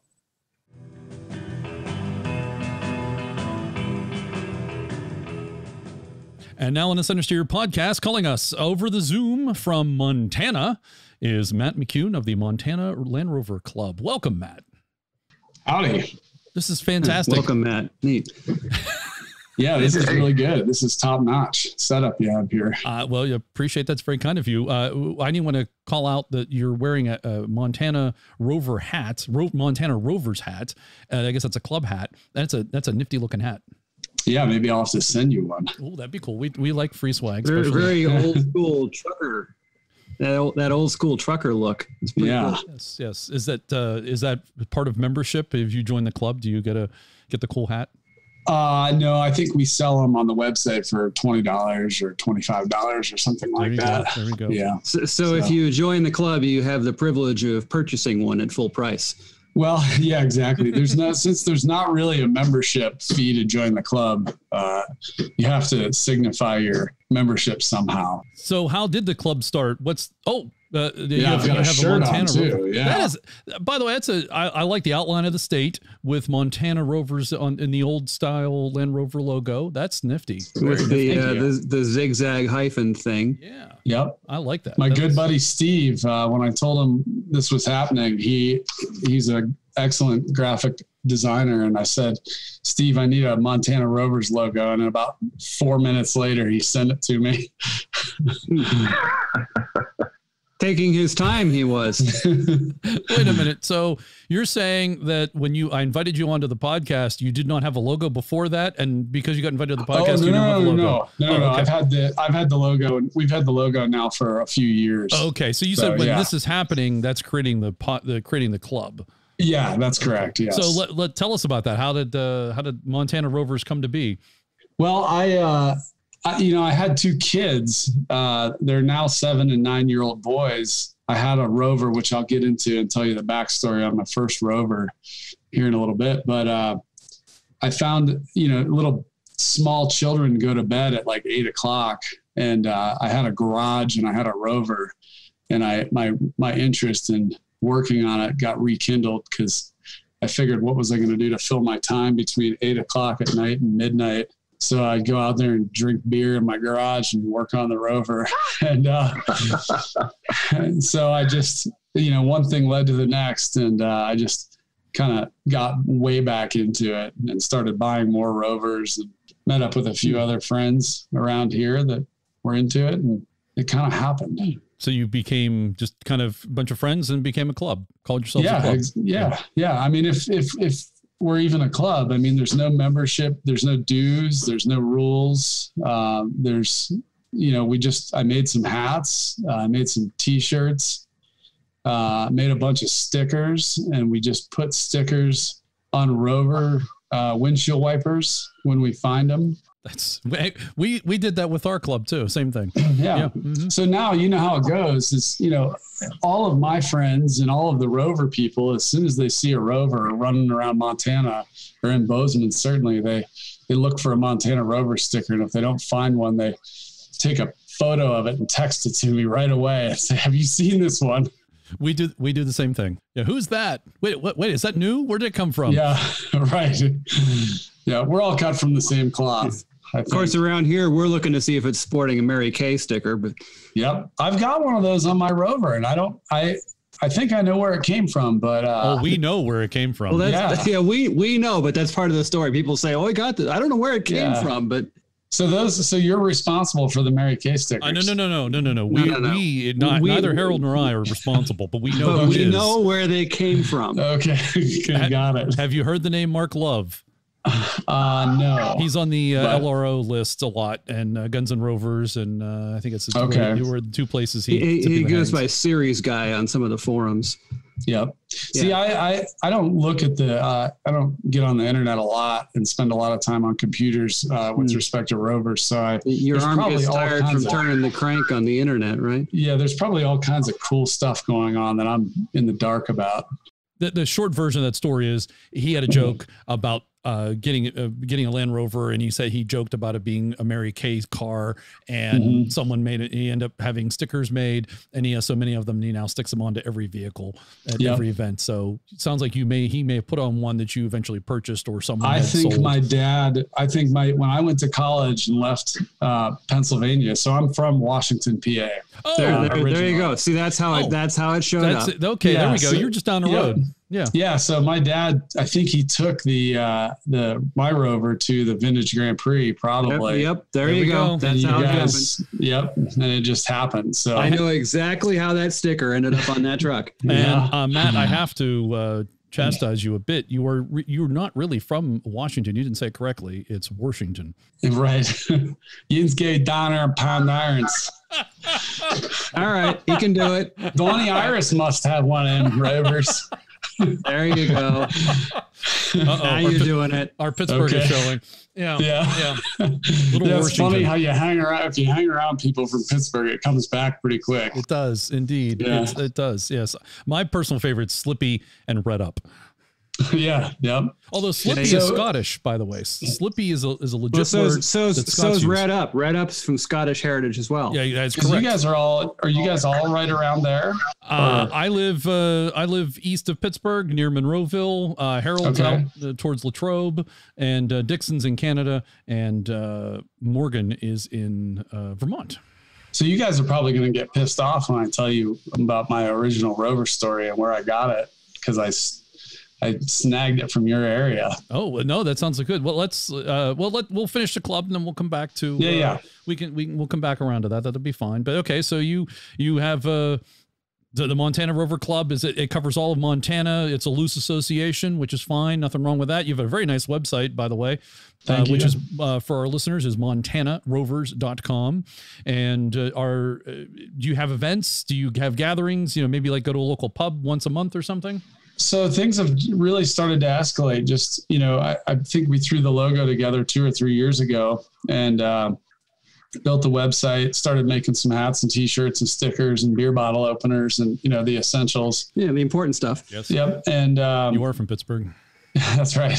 And people have just been joining. I think our email list of immediate people, within Montana, we have a couple from Idaho, maybe some Wyoming folks. North Dakota, South Dakota. We've got about 125 people on the email list. I send out, I think I've added some of you guys on there. Maybe I know I've added you, John. You'll see the frequency of emails I send out are probably, maybe a few a year. It's everybody's busy. So, we're trying to make it fun. Usually pretty short notice. We'll go on a trail ride and meet up at a pub. We just had kind of what I'll call our first official real event with the Oxford truck. Maybe you guys were following that a little bit, but we met the guys. We were driving it a bit too. Yeah. We met the Minnesota club all the way out on the edge of Montana and picked it up and Rick and took Dave. it into Yellowstone. And we had an event here at my shop in the parking lot, and we had 30 Land Rovers show up in Bozeman. So good turnout. It was cool. So the enthusiasm is growing rapidly, and people are buying blown up Disco 2s like crazy right now. And because they can, they're cheap. Right. So it seems like it's just building, and we're going to try to keep it fun, and I don't know if we're talking about, I think I put on the website that we're going to do a 2022 Montana Rovers rally. I just got drunk one night and put it up there and thinking, well, that's far enough out in the future that I can deal with the consequences later. I think that's how Mar got started. I think that's how almost all of these have gotten started. These different events. It's usually a drunken bad idea that turned out. That's right. Well, our Oxford event was awesome. There were tons of people that showed up, even in light of COVID and everything. And so it kind of showed me. I'd never heard of your club until you got Oxford. So right. And it kind of showed me that, man, people are enthusiastic about Rovers around here right now. And, we might have a membership eventually to let the little events like that cost less money for us. So pay for the website and those kinds of things. Yeah, keep in contact. What's off-roading like in Montana? Is it easy to do? I assume there's a lot of federal lands. Is that difficult? Yeah, there's quite a lot. There's at least in our area, there's not a lot of rock crawling. There's some trails that are pretty rocky that head up into the mountains, but there's a lot of trails that start out as dirt, double track kind of trails that are old Forest Service roads that start winding up into the mountains and have some rocky sections. Usually you end up at a high mountain lake or close to a peak. The views are stunning. I started getting way back into this a few years ago, and I'm sure maybe you guys can relate to this, but I've spent 3 years working on Land Rovers, and I've really had very few opportunities to go on trips yet because everything's broken. So no, I never heard of that. Never. We have no idea what you're talking about. Yeah, the Toyota Land Cruiser Club around here, they go on weekly outings, and we've kind of piggybacked onto their club for more of the formal trail ride stuff. And I'm like, all the Rover folks are, they're really busy, always working on projects, but rarely finding time to just go on trail rides. So typical, probably. Pretty much. Yeah. Are you able to get outside of Montana and go to other places, or it seems like Montana would just be a really cool place to off-road, actually?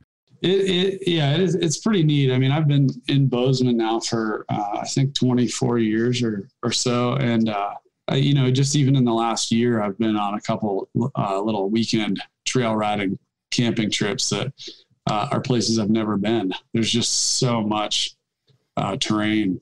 So it's pretty cool. I think it would be awesome to maybe really make that 2022 Rover Rally happen, let that build, invite some people out here and go on some cool rides. There's a lot of good ones. Your problem is going to be finding the right time of the year. Just there's so many events that go on anymore. Because the last thing you want to do is schedule at the same time as another big event. Yeah, that would be definitely the trick. But it's also, realistically, it's going to be pretty hard for a lot of people to get here. I mean, we're kind of far away from lots of stuff. So that's kind of the appeal, isn't it? I suppose. I suppose so. I mean, if you live there, I think it's kind of the nice thing is not everybody in your backyard. It is growing like crazy around here, though, for better or for worse. Can you get into Yellowstone and other national parks? I actually don't know much about the national parks as far as like off-roading is concerned. Yeah, we took Oxford to Yellowstone and to Old Faithful, but you're not off-roading when you go into Yellowstone. You're on pavement with motorhomes. You're just driving through. Yeah. Is there federal lands then that allow you to do that out that way? Not really that I know. There's a lot of BLM, Bureau of Land Management, land and state lands and Forest Service, national. Yeah, I guess Forest Service land that you can go wheeling on. But there's a lot of attitude, which is a good attitude of leave no trace and really taking care of things. So you don't just go kind of anywhere and go crazy. It's you want to be pretty responsible. Sure. But there are a lot of great mountain roads, mountain Forest Service roads that lead up to lakes and great fishing, and yeah, it's pretty cool. Could be your angle there. Yeah, it sounds like it looks, at least from the internet and Facebook, it looks like there's a lot of folks in Colorado that are into Rovers, and I think it'd be fun to kind of meet up with that crew at some point. Well, there is the national rally that takes place. They go back and forth between Utah and Colorado. There you go. Add Montana into the mix. There you go. Bounce it around. Exactly. Because Moab, from what I understand, is getting quite overrun. How many people show up to that event? A lot. A couple hundred trucks, I think. Wow. I believe so. And we actually have a friend from Ohio that has gone out several times to the national rally. It'll take us a while to figure out what to do with that many people. Moab has kind of a culture of having lots of off-road vehicles there, but I don't know what would happen if we had 300 Land Rovers and if we had to turn Bozeman into a super fun site from oil leaks. You'd double the population of the state, I think, wouldn't you? Right. Practically. You're on I-90. That's not too bad. That's at least off an interstate. Well, those of us from the East Coast would have to trailer to get out there. Right. Unless we had all summer. We also got to get back, Harold. It depends on whether we're taking a series truck or a Defender too. That makes a big difference. How many active people do you have? It sounds like you're running this out of your house, but is that or your shop there? What's the difference? Is there a good cadre of people in Bozeman then to get together? Yeah, we do a lot of the Helena guys, which is the Rocky Mountain Rover Club also, which is also a very informal club. And they're all also Montana Rovers people. We're all super good buddies. We have lots of garage evenings, as I'm sure everybody in the Rover scene does. You say, hey, we're working on Rovers. The Helena guys seem to do it on Thursday nights. And we go up there sometimes. They come down every once in a while. And in the Bozeman area, we'll have 6 or 8 Rovers in my back driveway. And everybody's wrenching on them and drinking beer and hanging out and running air tools until midnight. Well, that's got to make the neighbors happy. Yeah, they love it. I keep thinking that they're going to buy Rovers, but that doesn't happen. Because then you got to work on them all the time. Right. Yeah. Right. No, we got a good little crew, and the enthusiasm is building, and some really cool trucks too. I feel like some nice Defenders, and just everything. Series trucks, Range Rovers, Discos. Freelanders? Any Freelanders? Near to my heart. No Freelanders. Sorry. We haven't gotten there yet. There's a broken one in Helena, John. If we find any Freelanders, we'll just let you guys know and come get them. We are. No. You find any Freelanders, let me know, and I'll ship them another one for parts. Yeah. We are keeping informal track of the number of functioning Freelanders in North America. Well, apparently you only need 2 hands and you have fingers to spare. That's correct. So I think 7 or 8 now is the number that I've. Right. Nice. Well, note a report from Montana. No Freelanders. Functioning. All right. Come on. Helena Group has have their own club, another informal club. That's cool. That's good. That's I think it's just a Facebook group, and it's just mostly the tight group of Helena guys. But they're kind of we're all good buddies, all connected. So how did you get into Land Rovers? And sounds like since you're from our neck of the woods, I suspect we know some similar people. And I suppose I think I was probably 13.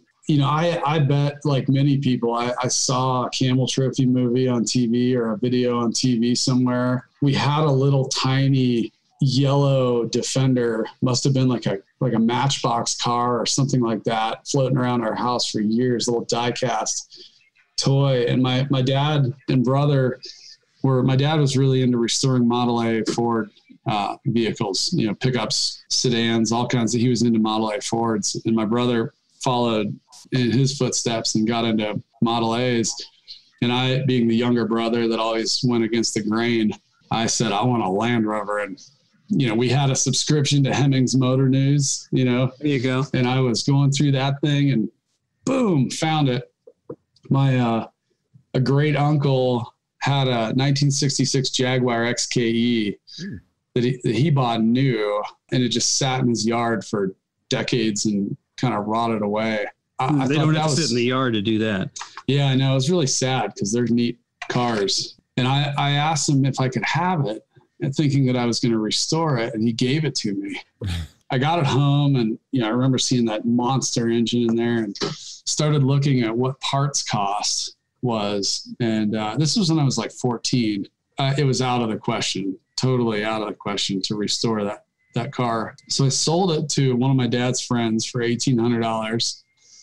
And I found the Rover in Hemmings Motor News, and it was in Pittsburgh somewhere. I'd have to look to recall what the address was, but it was sitting in an alley in Pittsburgh, and some guy was selling it for like, I don't know, $1,200 or $1,500 or something. And I took the money from the Jaguar and told my dad I want to buy this Land Rover, and he was all about it. I was 14. We went to Pittsburgh, pulled in, bought this thing, loaded it onto the trailer, got home. My dad was fairly methodical in his restoration processes. He would study the cars and figure them all out. He didn't know much about Land Rovers. And he came home from work 2 days later, and I had the thing all the way apart in the driveway.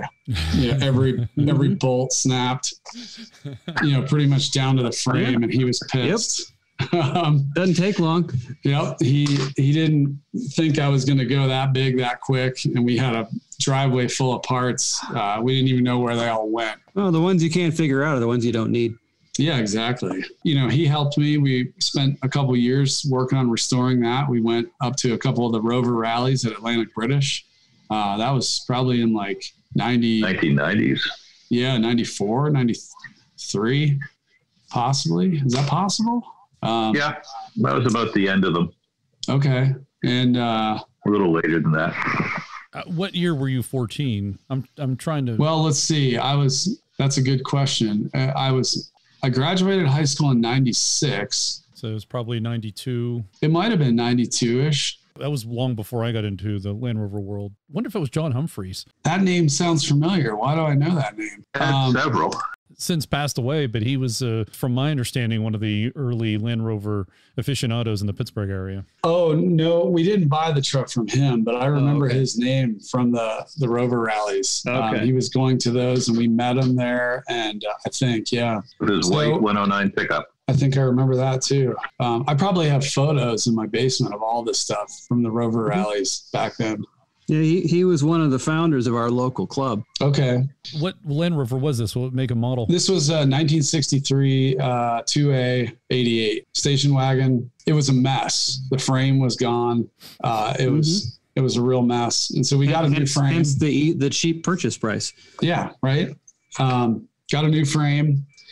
Did a ground up restoration. When it was done, it was beautiful. It was done kind of about when I was 16 and could start driving. You learned to drive on that series too? Great. Yep. In Western Pennsylvania. Yep. In the mid 90s. And I beat the snot out of that truck.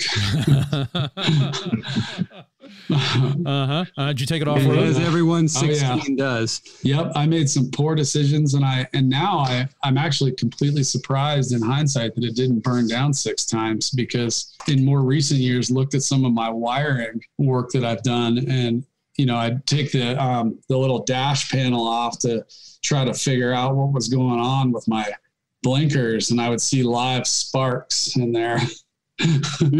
So nice. In recent years, I've rewired the entire thing and made it safe. So you still have it? I still have it. I love it. I drive it nearly every day. I almost sold it once as I got married and had kids, and I didn't see the future of me ever finding time. Started a business here in Bozeman and didn't see the time surfacing ever to tinker on it. And I almost sold it. I moved it around a little bit. It was just in the way, sitting outside. And then, I find myself with little kids in a garage.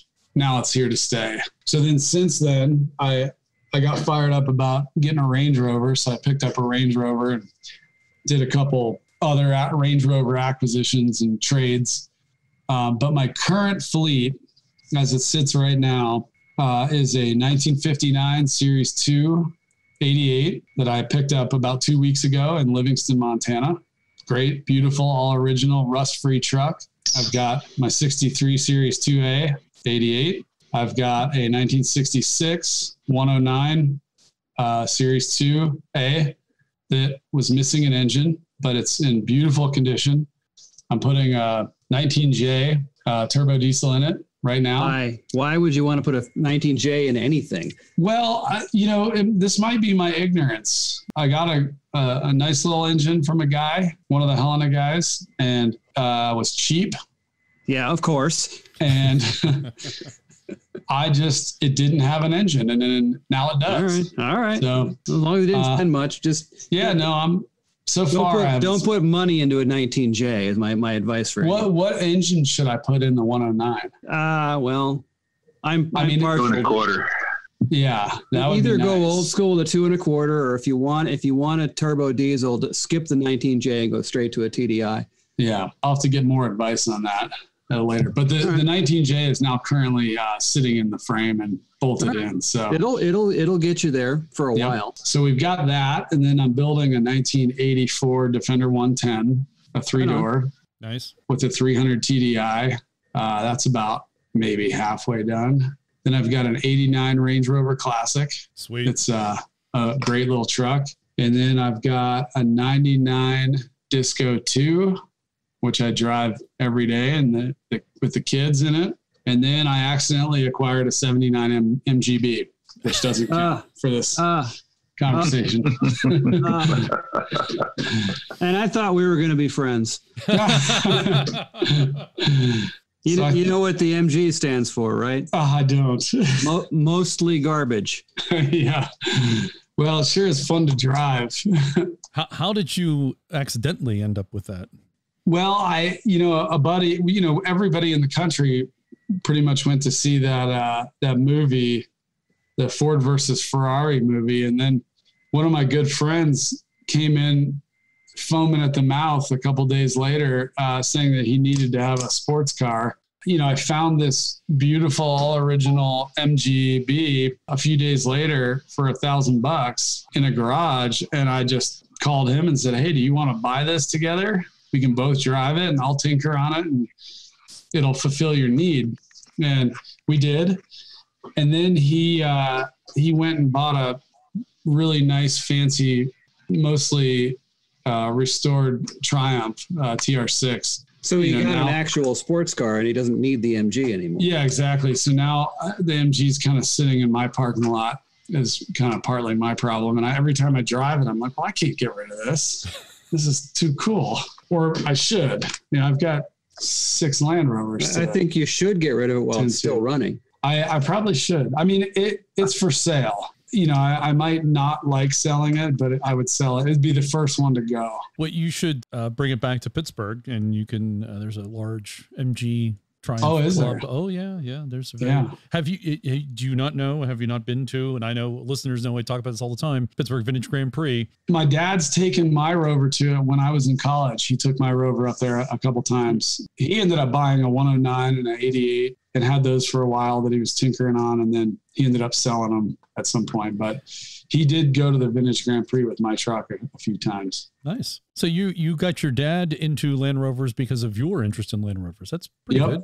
Yeah, it's cool. Yeah, I think that's kind of my story. The 88 that I bought a couple weeks ago was a good one. It's a beautiful truck, and one of my friends was just told me that there was one in his neighborhood. Did you find that when you were going through with Oxford? We were camping in Livingston that night, and my buddy came over and had beers with us in the park, and he said, hey, there's a Rover in my neighborhood. And I'm like, take me to it now. And of course, I knocked on the guy's door, and I invited him to come over to the park. I said, hey, we have a whole bunch of Land Rovers in Oxford over in the park. You should bring your Rover over. And he said, oh man, that sounds like a lot of fun, but I just need to sell that thing. It hasn't run in 5 years, and I just need it out of here. And I have a trailer full of parts too. I basically told him on the spot that I would buy it. And, really twist my arm. Yeah. I went back a week later with a trailer to get the parts. Spent about 5 minutes working on it and had it running. Yeah, I've been driving it for the last 2 weeks. Great truck. Do you name your vehicles? Funny you should ask. Somebody a week or two ago asked me if I named them. And I said no. And then I thought about it. And I officially last week started naming them. And I'm naming them from where they came from. This is a podcast exclusive. Matt McCune is naming his vehicles the first time anybody's hearing this, right? So I've got Livingston. I've got Bozeman. I've got Anaconda. I've got Pittsburgh. Three Forks. That's the theme that we're doing. I like it. What's Anaconda? Is there an Anaconda? Anaconda is a mining town that's about an hour and a half away from here, northwest. That Rover, a good friend, there's a bike shop like a block away from here that we accumulate at a lot of evenings on the weekends, drinking beer and hanging out and talking about bikes. And there's a lot of cool people that show up. And a friend was like, hey, I've been working on a house up in Anaconda, and there's a Land Rover sitting in a field. And I said, show me where. So I looked at it, and you could see it on Google Earth. And so I started the traditional stalking process. One day my wife said, hey, we're talking with our friends, and we're going to go camping up in Lost Creek, I think it's called, this weekend. And I'm like, Lost Creek. Why do I know that name? And I'm like, there's a Land Rover up there. I contacted the guy, and he said, come and look at it. It was off the beaten path, pulled into the field, and there's this beautiful 109. And I told him I wanted it and went back a couple weeks later for the extraction. Does it have a story? I guess bought it new or something and let it sit for 30 years? I guess in the 60s, there were quite a few Land Rover dealerships in Montana. So I'm told. I don't know a lot of information about this. I think there was one in Butte. I think there were a couple in Wyoming. There was one in Billings.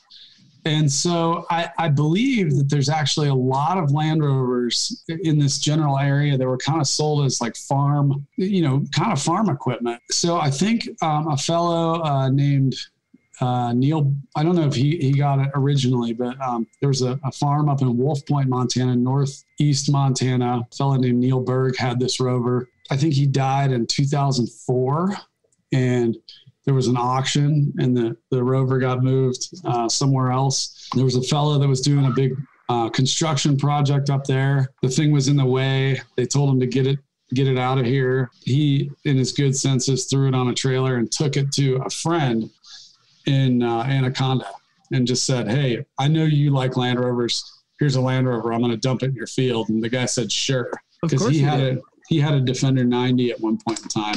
But he realized that he was just going to do nothing with it eventually, and it would cost a bunch of money to have restored. And so when I contacted him, it had been sitting for 15 years in his field. Prior to that, the last time it was registered in Montana was 1982. So it's got some really cool 1982 vintage Montana plates on it. The engine must have been pulled at some point. Maybe something went bad and they yanked it. But every single nut, bolt, accessory, all of the neat little rare stuff was all neatly organized in the back. It was like they pulled the engine and they were going to fix it and they were going to put it back in. But that never happened. And then interestingly, a few weeks ago, I connected the dots as I was cleaning it out. I found some old registration papers for this fellow, Neil Berg, and I did some Googling, figured out who he was. He actually has a grandson that lives in Bozeman. This guy is kind of one of our customers here at work, and I contacted him and I told him about it, and he remembers this Rover from when he was a kid playing in it. It was always parked right next to his grandpa's house. So that's the story of the 109. Cool. I'm going to bring it back to life. Now, are you allowed to run those vintage plates? I don't think so. Okay. Some states do, some states don't. Yeah, no, I don't think we can. No, I don't think so. Does Montana still use license plates with the outline of Montana? Didn't they do that at one time? Yep. I wanted to tell you guys the story real quick about my original Rover, the one that landed in Pittsburgh. It was originally from Valencia, Pennsylvania. A lady, when I got it, I found all the original owner's manuals were in it. It appears that she bought it from a Land Rover dealership in New Jersey. Maybe there was one right around there. She bought it with the intent of having it as a plow truck on her estate in Valencia. She was like a Angus cattle breeder, and she put like the nice little tag right inside the front cover of the owner's manual. And I tried to do a bunch of Googling and track her down. So I was recently able to connect with that family and found out that, one of her grandchildren lives in the UK and he's a Land Rover fanatic. It was kind of fun to connect the dots on that and find out a little bit of history about her. I guess she was kind of a stubborn, mean lady, but she had a cool little Land Rover and used it as a plow truck. I think it's interesting. Valencia is up closer to Butler, PA. And that's right. And as we know, Butler, PA is where Jeep got started. Really? Yeah, that's where the Bantam Jeeps were. And they were floated down, as I always like to tell people, they were floated down the Allegheny, the Ohio, and the Mississippi, and then they were put onto transport trailers to go around the world during World War II. Cool. Pittsburgh, see, as I tell everybody all the time, Pittsburgh is the ancestral home of Land Rover in some way. Right. It seems like it. That's cool. Any of them that you found had like a tree growing in them or anything? I always find those stories fascinating. I have lots of moss in the window channels. On the north side of the truck. Livingston and Anaconda both have a lot of moss. What are your boys? Are they interested in cars now? Do they? They're my 9-year-old's just about there. You can send him to the toolbox with a command to pick up a certain wrench, and he returns with the right thing. So we're making good progress. And he's latched onto Livingston. He really thinks Livingston's cool because it's the newest one, probably. Maybe he likes the tailgate. He likes the little seats in the back. So yeah, he's into that. Maybe that'll be the one he learns to drive in then, huh? It's possible. It's going to happen sooner than I think. Yeah. Driving and driving legally are two entirely different things. True. I think you can get a learner's permit at 14 in Montana. Damn. There's some farm thing. I grew up in the wrong state. I didn't think Montana had driving rules, do they? I'm joking. Sure I'm joking. Kind of doesn't seem like it. Well, having rules and enforcing rules are two entirely different things as well. Yeah. Do they still have the unlimited speed limit in Montana? They don't. You know, it's kind of funny. I always felt like I missed out. You know, it probably is one of my major regrets in life that I didn't own a fast car while it existed. I had a Land Rover. Yeah, now it won't matter now because you don't own anything fast enough. But basically, what you have to do is look at the vibrating rear view mirror and see if you're going to get rear-ended if you're on the highway. Yeah. I did want to mention to you guys what you were asking about earlier about trips or gatherings and stuff. It seems like so far since Montana Rovers has existed, we've managed to pull off at least one kind of awesome, and it seems like it's becoming a tradition, you know, series Rover trip. You know, sometimes we have a Defender or a Disco along kind of a support crew, but a few years ago, we did. You need somebody for a beer run, right? That's right. Well, you know, I do have data that shows that you can run an ARB cooler and keep beer cold for a couple of days on a series Rover, no problem. I'm with you. That's good. Good to know. But we did the Magruder Corridor, which is a cool 100-mile, very remote road that kind of goes from, I think it's Elk City, Idaho, up over the Continental Divide and pops back down into Montana.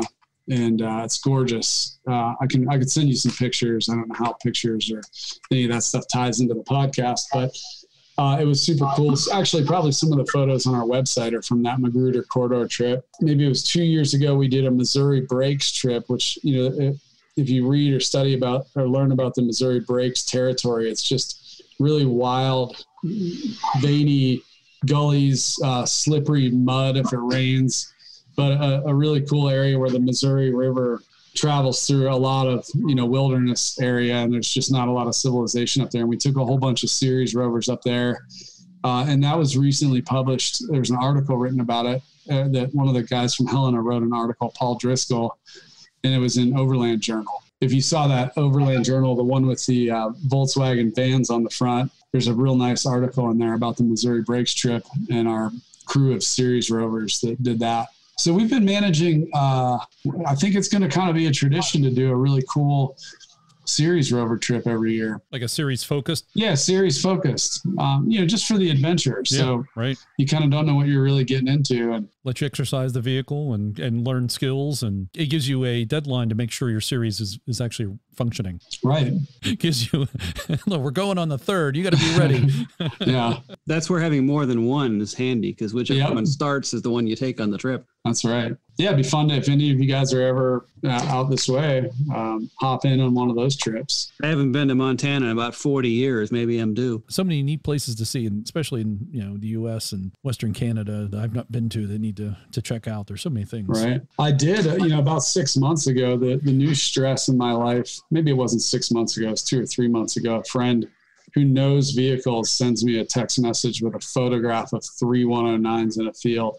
And he sends me the coordinates. So that's the new stressful situation that I have to deal with. It's 327 inch cool. Tell us more about having Oxford. Picked it up from the Minnesota folks, and then you took it to Yellowstone. Anything else go on? Yeah, we really did a pretty quick blast out. You know, Montana's a big state, you know, so we got in a big modern pickup truck with air conditioning and hit the gas pedal and ripped out there and picked it up and threw it on the trailer and came back to Livingston, which is about 22 miles east of Bozeman and directly north of Yellowstone. We camped out in the city park in Livingston. They were super accommodating. It was awesome. We had I think we had 8 or 9 Rovers. A few folks came in from Missoula. A bunch of guys came down from Helena, and then a few folks from Bozeman, one from Idaho, I think. And we basically did a caravan from Livingston directly south. Our objective was to get some photos of Oxford at the big Old Faithful Inn, with the Old Faithful maybe squirting off in the background. We got a bunch of rad photos and drove Oxford down there. And for the first time in history, the RV drivers were not the ones getting yelled at for slowing down the traffic. Well, you know, it's a weird time right now with the COVID stuff going on. We weren't sure what Yellowstone was going to be like, and typically we try to stay away from Yellowstone. It was kind of empty. really weird. And we also didn't get stuck in any, buffalo herds, which is abnormal. We did think that if there was any damage that we would cause to Oxford that we would not feel overly guilty about, it would be if Oxford got rammed by a buffalo. And actually, I think Tim Slesser would really find that interesting. He's in love with the American West, and I think that would be. Yeah, and coincidentally, his favorite town in the West is Buffalo, Wyoming. So we drove down. We had a great time at Old Faithful. We had a couple. Interestingly, we had a newer truck and a trailer come right down with us to Yellowstone, just in case something happened, that we could always trailer Oxford out. And we ended up, one of the guys in the group, his radiator cracked in the Old Faithful parking lot and spilled antifreeze everywhere. They pulled the radiator and repaired it right there. We spent probably 2 hours working on Oxford. The fuel pump died. We spent 2 hours messing around with getting Oxford running. And then we had another Rover. The alternator died, and we rebuilt the alternator in the under the arch, the Roosevelt Arch where you enter the north end of Yellowstone. We were just hanging out there drinking beers and rebuilding an alternator on a camp table. At the end of the day, Oxford drove all the way back, and one of the other Rovers had to come on a trailer. So then we camped in Livingston again that night, and then we took a really cool back road from Livingston over to Bozeman. And I think nearly all the fuel pumps that we had with us had issues, and we spent a lot of time tinkering. And we got here, we showed up at my shop here at the parking lot, the next evening, and had a bunch of beer and food and a lot of Rovers, and we had a great time. Any random people know exactly what it was? I'd be shocked if there were. No, not really. Definitely some folks in Yellowstone came up to us and were familiar. And I'm blanking on his name, Dave, who's one of the fellows that does the Great American Rover Rally. He was actually in Yellowstone, and he came up and he was like, "Hey guys, he felt embarrassed because he was driving a Toyota." And he's like, I really am into Rovers, and I put on one of the Rover rallies. And we're like, we believe you. Join us. Right. Yeah. Right. Really, I am. I'm part of the club. Really, I really am. Yeah. Sell that Toyota and prove it. Right. Push it off the side of the road and let's go. So yeah, we had a great time. And then the Helena guys took Oxford up to Helena and kind of did a little show and tell up there the next day. And then I think the Portland crew rolled in and met with them and did the handoff there. It was cool, man. I mean, I'm sure you guys have all seen Oxford, and no, we've driven it. Yep. We wrenched on it in my shop even too. Yep. Everything about it is just cool. It is. Did you get to drive it? Yeah, I drove it. It's an experience, is it not? It is. I really, I don't know if you guys noticed the fuel lines and how they were snaking right through the throttle linkage. I thought to myself, man, I wasn't overly comfortable driving it really far, because I'm like, this thing's going to burn down. And yet it hasn't in 60 something years. Yeah. Hopefully Ike and his crew got a lot of that stuff kind of really dialed. We did a fair amount in my shop too. It was even worse before we got it. Oh man. It's just amazing, what Adam did with that thing. And I just don't know how you pull something like that off in 2020, just sharing a Land Rover around the country. It's kind of not of this time, and it's super rad. This is why we call Adam the world's most confident man. It's cool. I sent him a little thank you note, just to, hey, thanks for doing what you did, because that's pretty neat. Adam believes that Oxford belongs to the people, not to him. Well, we all got to play with it. Yeah. It's rad. It is very amazing. Wonderful that he's done that. We're not the only place he's doing that. And he's in fact encouraging it to go to other places.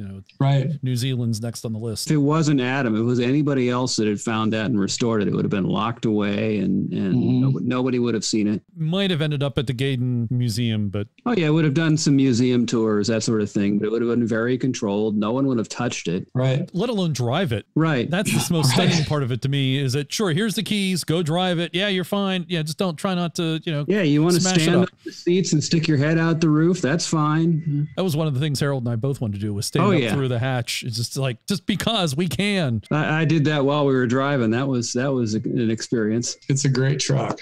For sure. Appreciate it very much, Matt, coming on the show and talking to us about Montana Rovers. Folks can check out Montana Rovers at montanarovers.com. That's quite easy, and you guys have a cool logo. It's pretty cool. Thanks very much for coming on the show. Yeah, you bet. Yeah, I would just say keep an eye on montanarovers.com, and occasionally I'll have one too many cocktails and decide to update the website. We have a Facebook group also, which also Montana Rovers. Yep, it's Montana Rovers, and I'm not an expert at Facebook and the technology, so if you don't, I'm still trying to figure out the whole admin process and how that all works. There's a fair bit of activity on there. We're all, there's quite a few people that are posting pictures of their projects. That's quick and easy to update, whereas the website is a little more complex to update. Events we'll keep channeling those through the website somehow. So just, keep an eye on it. You can contact me through the website. There's an email or something on there. And if you ever have any questions or I love it when people come through town and reach out, or in one case we had a guy, Eric Wages, who I've become friends with. He built a Defender and took off on a road trip across the country. Somehow he got a hold of me and said, "Hey, I'm in Idaho and my turbo blew up on my 300 TDI." And he's a fix-it guy. He didn't want to just haul it to Salt Lake and drop it off at a shop or whatever. He's like, "I need to fix it." And I'm like, "Well, stick that thing on a U-Haul truck and you can be here by 10 o'clock tonight. And I got a 300 TDI sitting in my garage you can rip the turbo off of." And it worked out great. He stayed in Bozeman for a day or two, and we put a turbo on his engine, and he drove across the country, and then he sent me money to buy a new one. And I bought a fancy new big turbo for an engine that hasn't even fired up yet. And then, cool. We've become friends. It's just cool. So, at least if you're near the Bozeman or the Helena area, there's a good population here. And, I've got tools and a lift and a garage. And if there's a broken down Rover in the vicinity, we'll help. Sounds like you're part of the usual Land Rover community worldwide. If someone's in the area and need help, do their best to help you out. And they would find you through the website? Yeah. Okay. And it's amazing what foolish stuff we'll do for a 6-pack of beer. There you go. Only a 6-pack? Well, is there a page on your website where we can buy the spiffy Montana Rovers trucker hats and t-shirts? There is. Yeah. There's a gear section.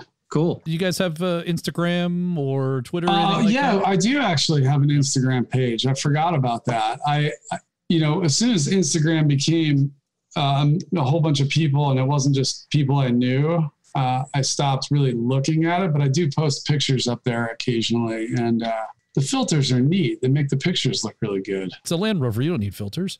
Yeah, well, just post it the way it is. Yeah, the Instagram page is good. Yeah, it's the Land Rover that makes the picture look good. I keep learning about, John Mayer is pretty famous around here because I think he lives down in south of Livingston somewhere, and he's big time into Land Rovers. So I'm seeing on Instagram, and, he's got the ad out and the new Defender, and he has a NAS truck. Mm-hmm. I keep trying to figure out, I don't know how you connect to famous people. I just assume, call them up and say, "Hey dude, come over and have a beer with us and bring your D90 so we can check it out," or bring a new Defender, which we really haven't seen in Montana yet. There will be lots of Defenders rolling around here. I wouldn't be surprised if there's not a Land Rover dealership in Bozeman before too long. The Audi dealership here does really well. The amount of fancy cars rolling around in Bozeman now is going up like crazy. So I wouldn't be surprised at some point if we have one, but we still haven't seen a new Defender here. Oh, that's so. What do you think of the new Defender? I think I was originally expecting something more like the new, how do you pronounce it? Ineos. I was, of course, like many people, wanting something like that. Then I think back, and I think Land Rover has been about pushing technology. They were always doing things that were next in my mind. Like the Range Rover Classics, the Range Rover was next. It was the next thing. And people probably didn't like it when it came out. I guess, my conclusion at the end of the day is I think it's a pretty hot looking truck. I like it. I think it's neat. I am not super keen on new vehicles altogether while I think a Tesla is amazing, 30 years, you're not going to be able to get updates, and old Teslas are going to get recycled into new things. And there's not going to be, what are you going to do with a Tesla when it's 40 years old? Is there going to be, is everything going to be open source and you can still make the thing work? I worry about that stuff. I can still make my Series Rover work no matter what. You can even grow your own fuel for it. Right. So I worry about that, but I think it's a cool looking vehicle. I think it's what's next. It's nice. It remains to be seen whether you're going to want one that's 20 years old, whether it has the staying power of the original. Right. I mean, I still think of, D2s are kind of my cutoff point, for me personally, because I can wrap my head around, what's going on with a D2, and you can buy a scan tool or, something to be able to, work on the programming a little bit. Maybe I'm just not smart enough to work on stuff newer than that, but I don't even like working on D2s if I don't have to. I mean, I used to, but now I can afford to be a little pickier now. I'm busy enough that I can turn that work away. And D2s, for some reason, it's like when they went from the D1 to the D2, they made it just that much harder to work on. Mm-hmm. It took away all the room to get your hands in. Yeah, I'm not a big fan of, one-time assembly kind of things. I mean, that's a lot of cars nowadays, the automotive industry has gone in the direction of, if you get hit in the bumper, you replace the whole front end of the car. And things are designed to be assembled quickly that you can buy a really nice thing for 20, 30, 40, $50,000. Right. But they also want it to wear out, so you'll buy another one in a few years. Right. But yeah, the whole concept of sealed for life and lubricated for life, well, they don't know how long my life is going to be. So, I mean, for me personally, as soon as, somebody says, oh, that's not a serviceable item, you need to replace it. I'm like, oh yeah, here we go. Like a Bogue self-leveling unit. Like I can't, I've got a few of those in my garage that I'm absolutely planning on at some point, for better or for worse, servicing. So I figured out how to replace that with an airbag. Oh, you did? That's a good idea. Did that on John's 110. It's a whole lot simpler than the self-leveling. I mean, you got to manually add air, but that's all right. Yep. I mean, the function would be pretty. And the worst thing that happens is you blow a bag. $100 later, you're fixed. And the worst thing is not even that bad, because the thing still functions. Without it. So you're still good there. But I suspect a new Defender probably has lots of bells and whistles and features that, if the plastic thing breaks, you're going to have a broken plastic thing. Not uncommon in the automotive industry, though. Right. Well, as I said, Matt, sometimes we end 2 or 3 times before we finally end, and I think this is a good example of that. Well, this is super cool. You guys, I love it. Like I think when I first reached out to you, John, somebody mentioned your name and said, oh, you got to tell John that Oxford's going to be here. And I sent you some ambiguous link. For all I knew, you could have been, in the next town over. And because somebody said, send it to John, I sent it to John, and you said, hey, and then I learned about the Centresteer podcast, which I didn't even know about, which I'm kind of embarrassed by that. We're a well-kept secret. Don't be. And, so then I listened to a couple episodes, and it's really cool. I don't find tons of time.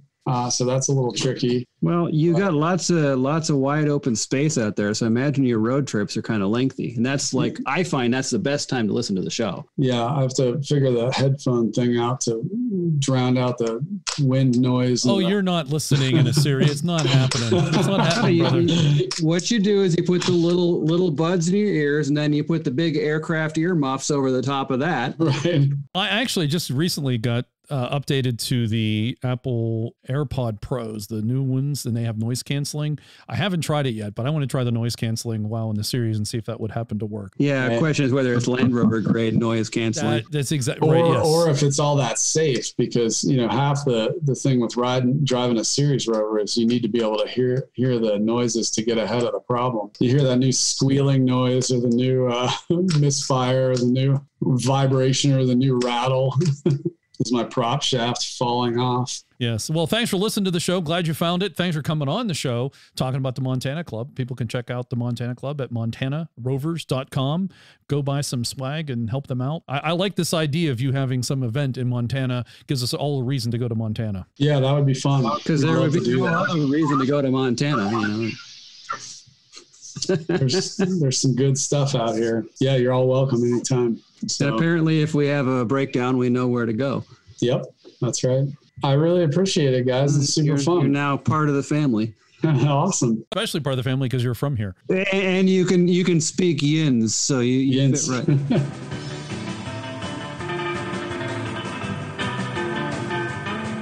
This has been show number 91. We hope you enjoyed it. If you're new to the podcast, welcome. If you made it this far to the end of the podcast, send us a message, an email, voicemail, and I'll say first time listening and you made it to the end of the show at this Easter egg, I'll send you a sticker. That is a thank you for listening. Maybe I'll send you a shirt even. Let us know that if you're a new listener and you got to the end of the show. There you go. We could have some stickers made. I survived episode 91. Thanks to Harold and Morgan for joining this month. Thanks, guys. Actually, that'd be kind of a cool thing to have, some sort of little signage or something. I survived, and maybe something that with a little dial you could index or something. And also thanks to Matt McCune of Montana Rovers for being our guest this month. And thanks to Matt for sharing his yinsing with us. And thanks to David Short for the Oxford in America update. And of course, thanks to PAX, the one true PAX, for his continued production support. Visit our website, centresteer.com, to listen to previous shows and for show notes, which have links to stories we discussed in today's podcast. If you're not a subscriber, why not? Please do. You can get the show automatically downloaded to your device of choice. You can connect with us on Facebook, Twitter, Instagram, email, voicemail, and you can directly support the show, patreon.com/Centresteer. You can buy us a t-shirt or sticker and click on store on the menu at the top of our webpage. We're part of the 4x4 Radio Network, and I invite you to check out the other 4x4 related shows at 4x4radionetwork.com. If you'd like to have your kid be part of Rover Kids in December, please get in touch with us. Thank you for listening. We'd love to hear from you and what you're up to in your Land Rover. Still no word from John Mayer. We're waiting, John. Click on voicemail on the website and let us know what you're up to. The next 2 voicemails will receive a Centresteer t-shirt. Until next time, I ask you to share the show with one other Land Rover enthusiast. And you may now resume your important things.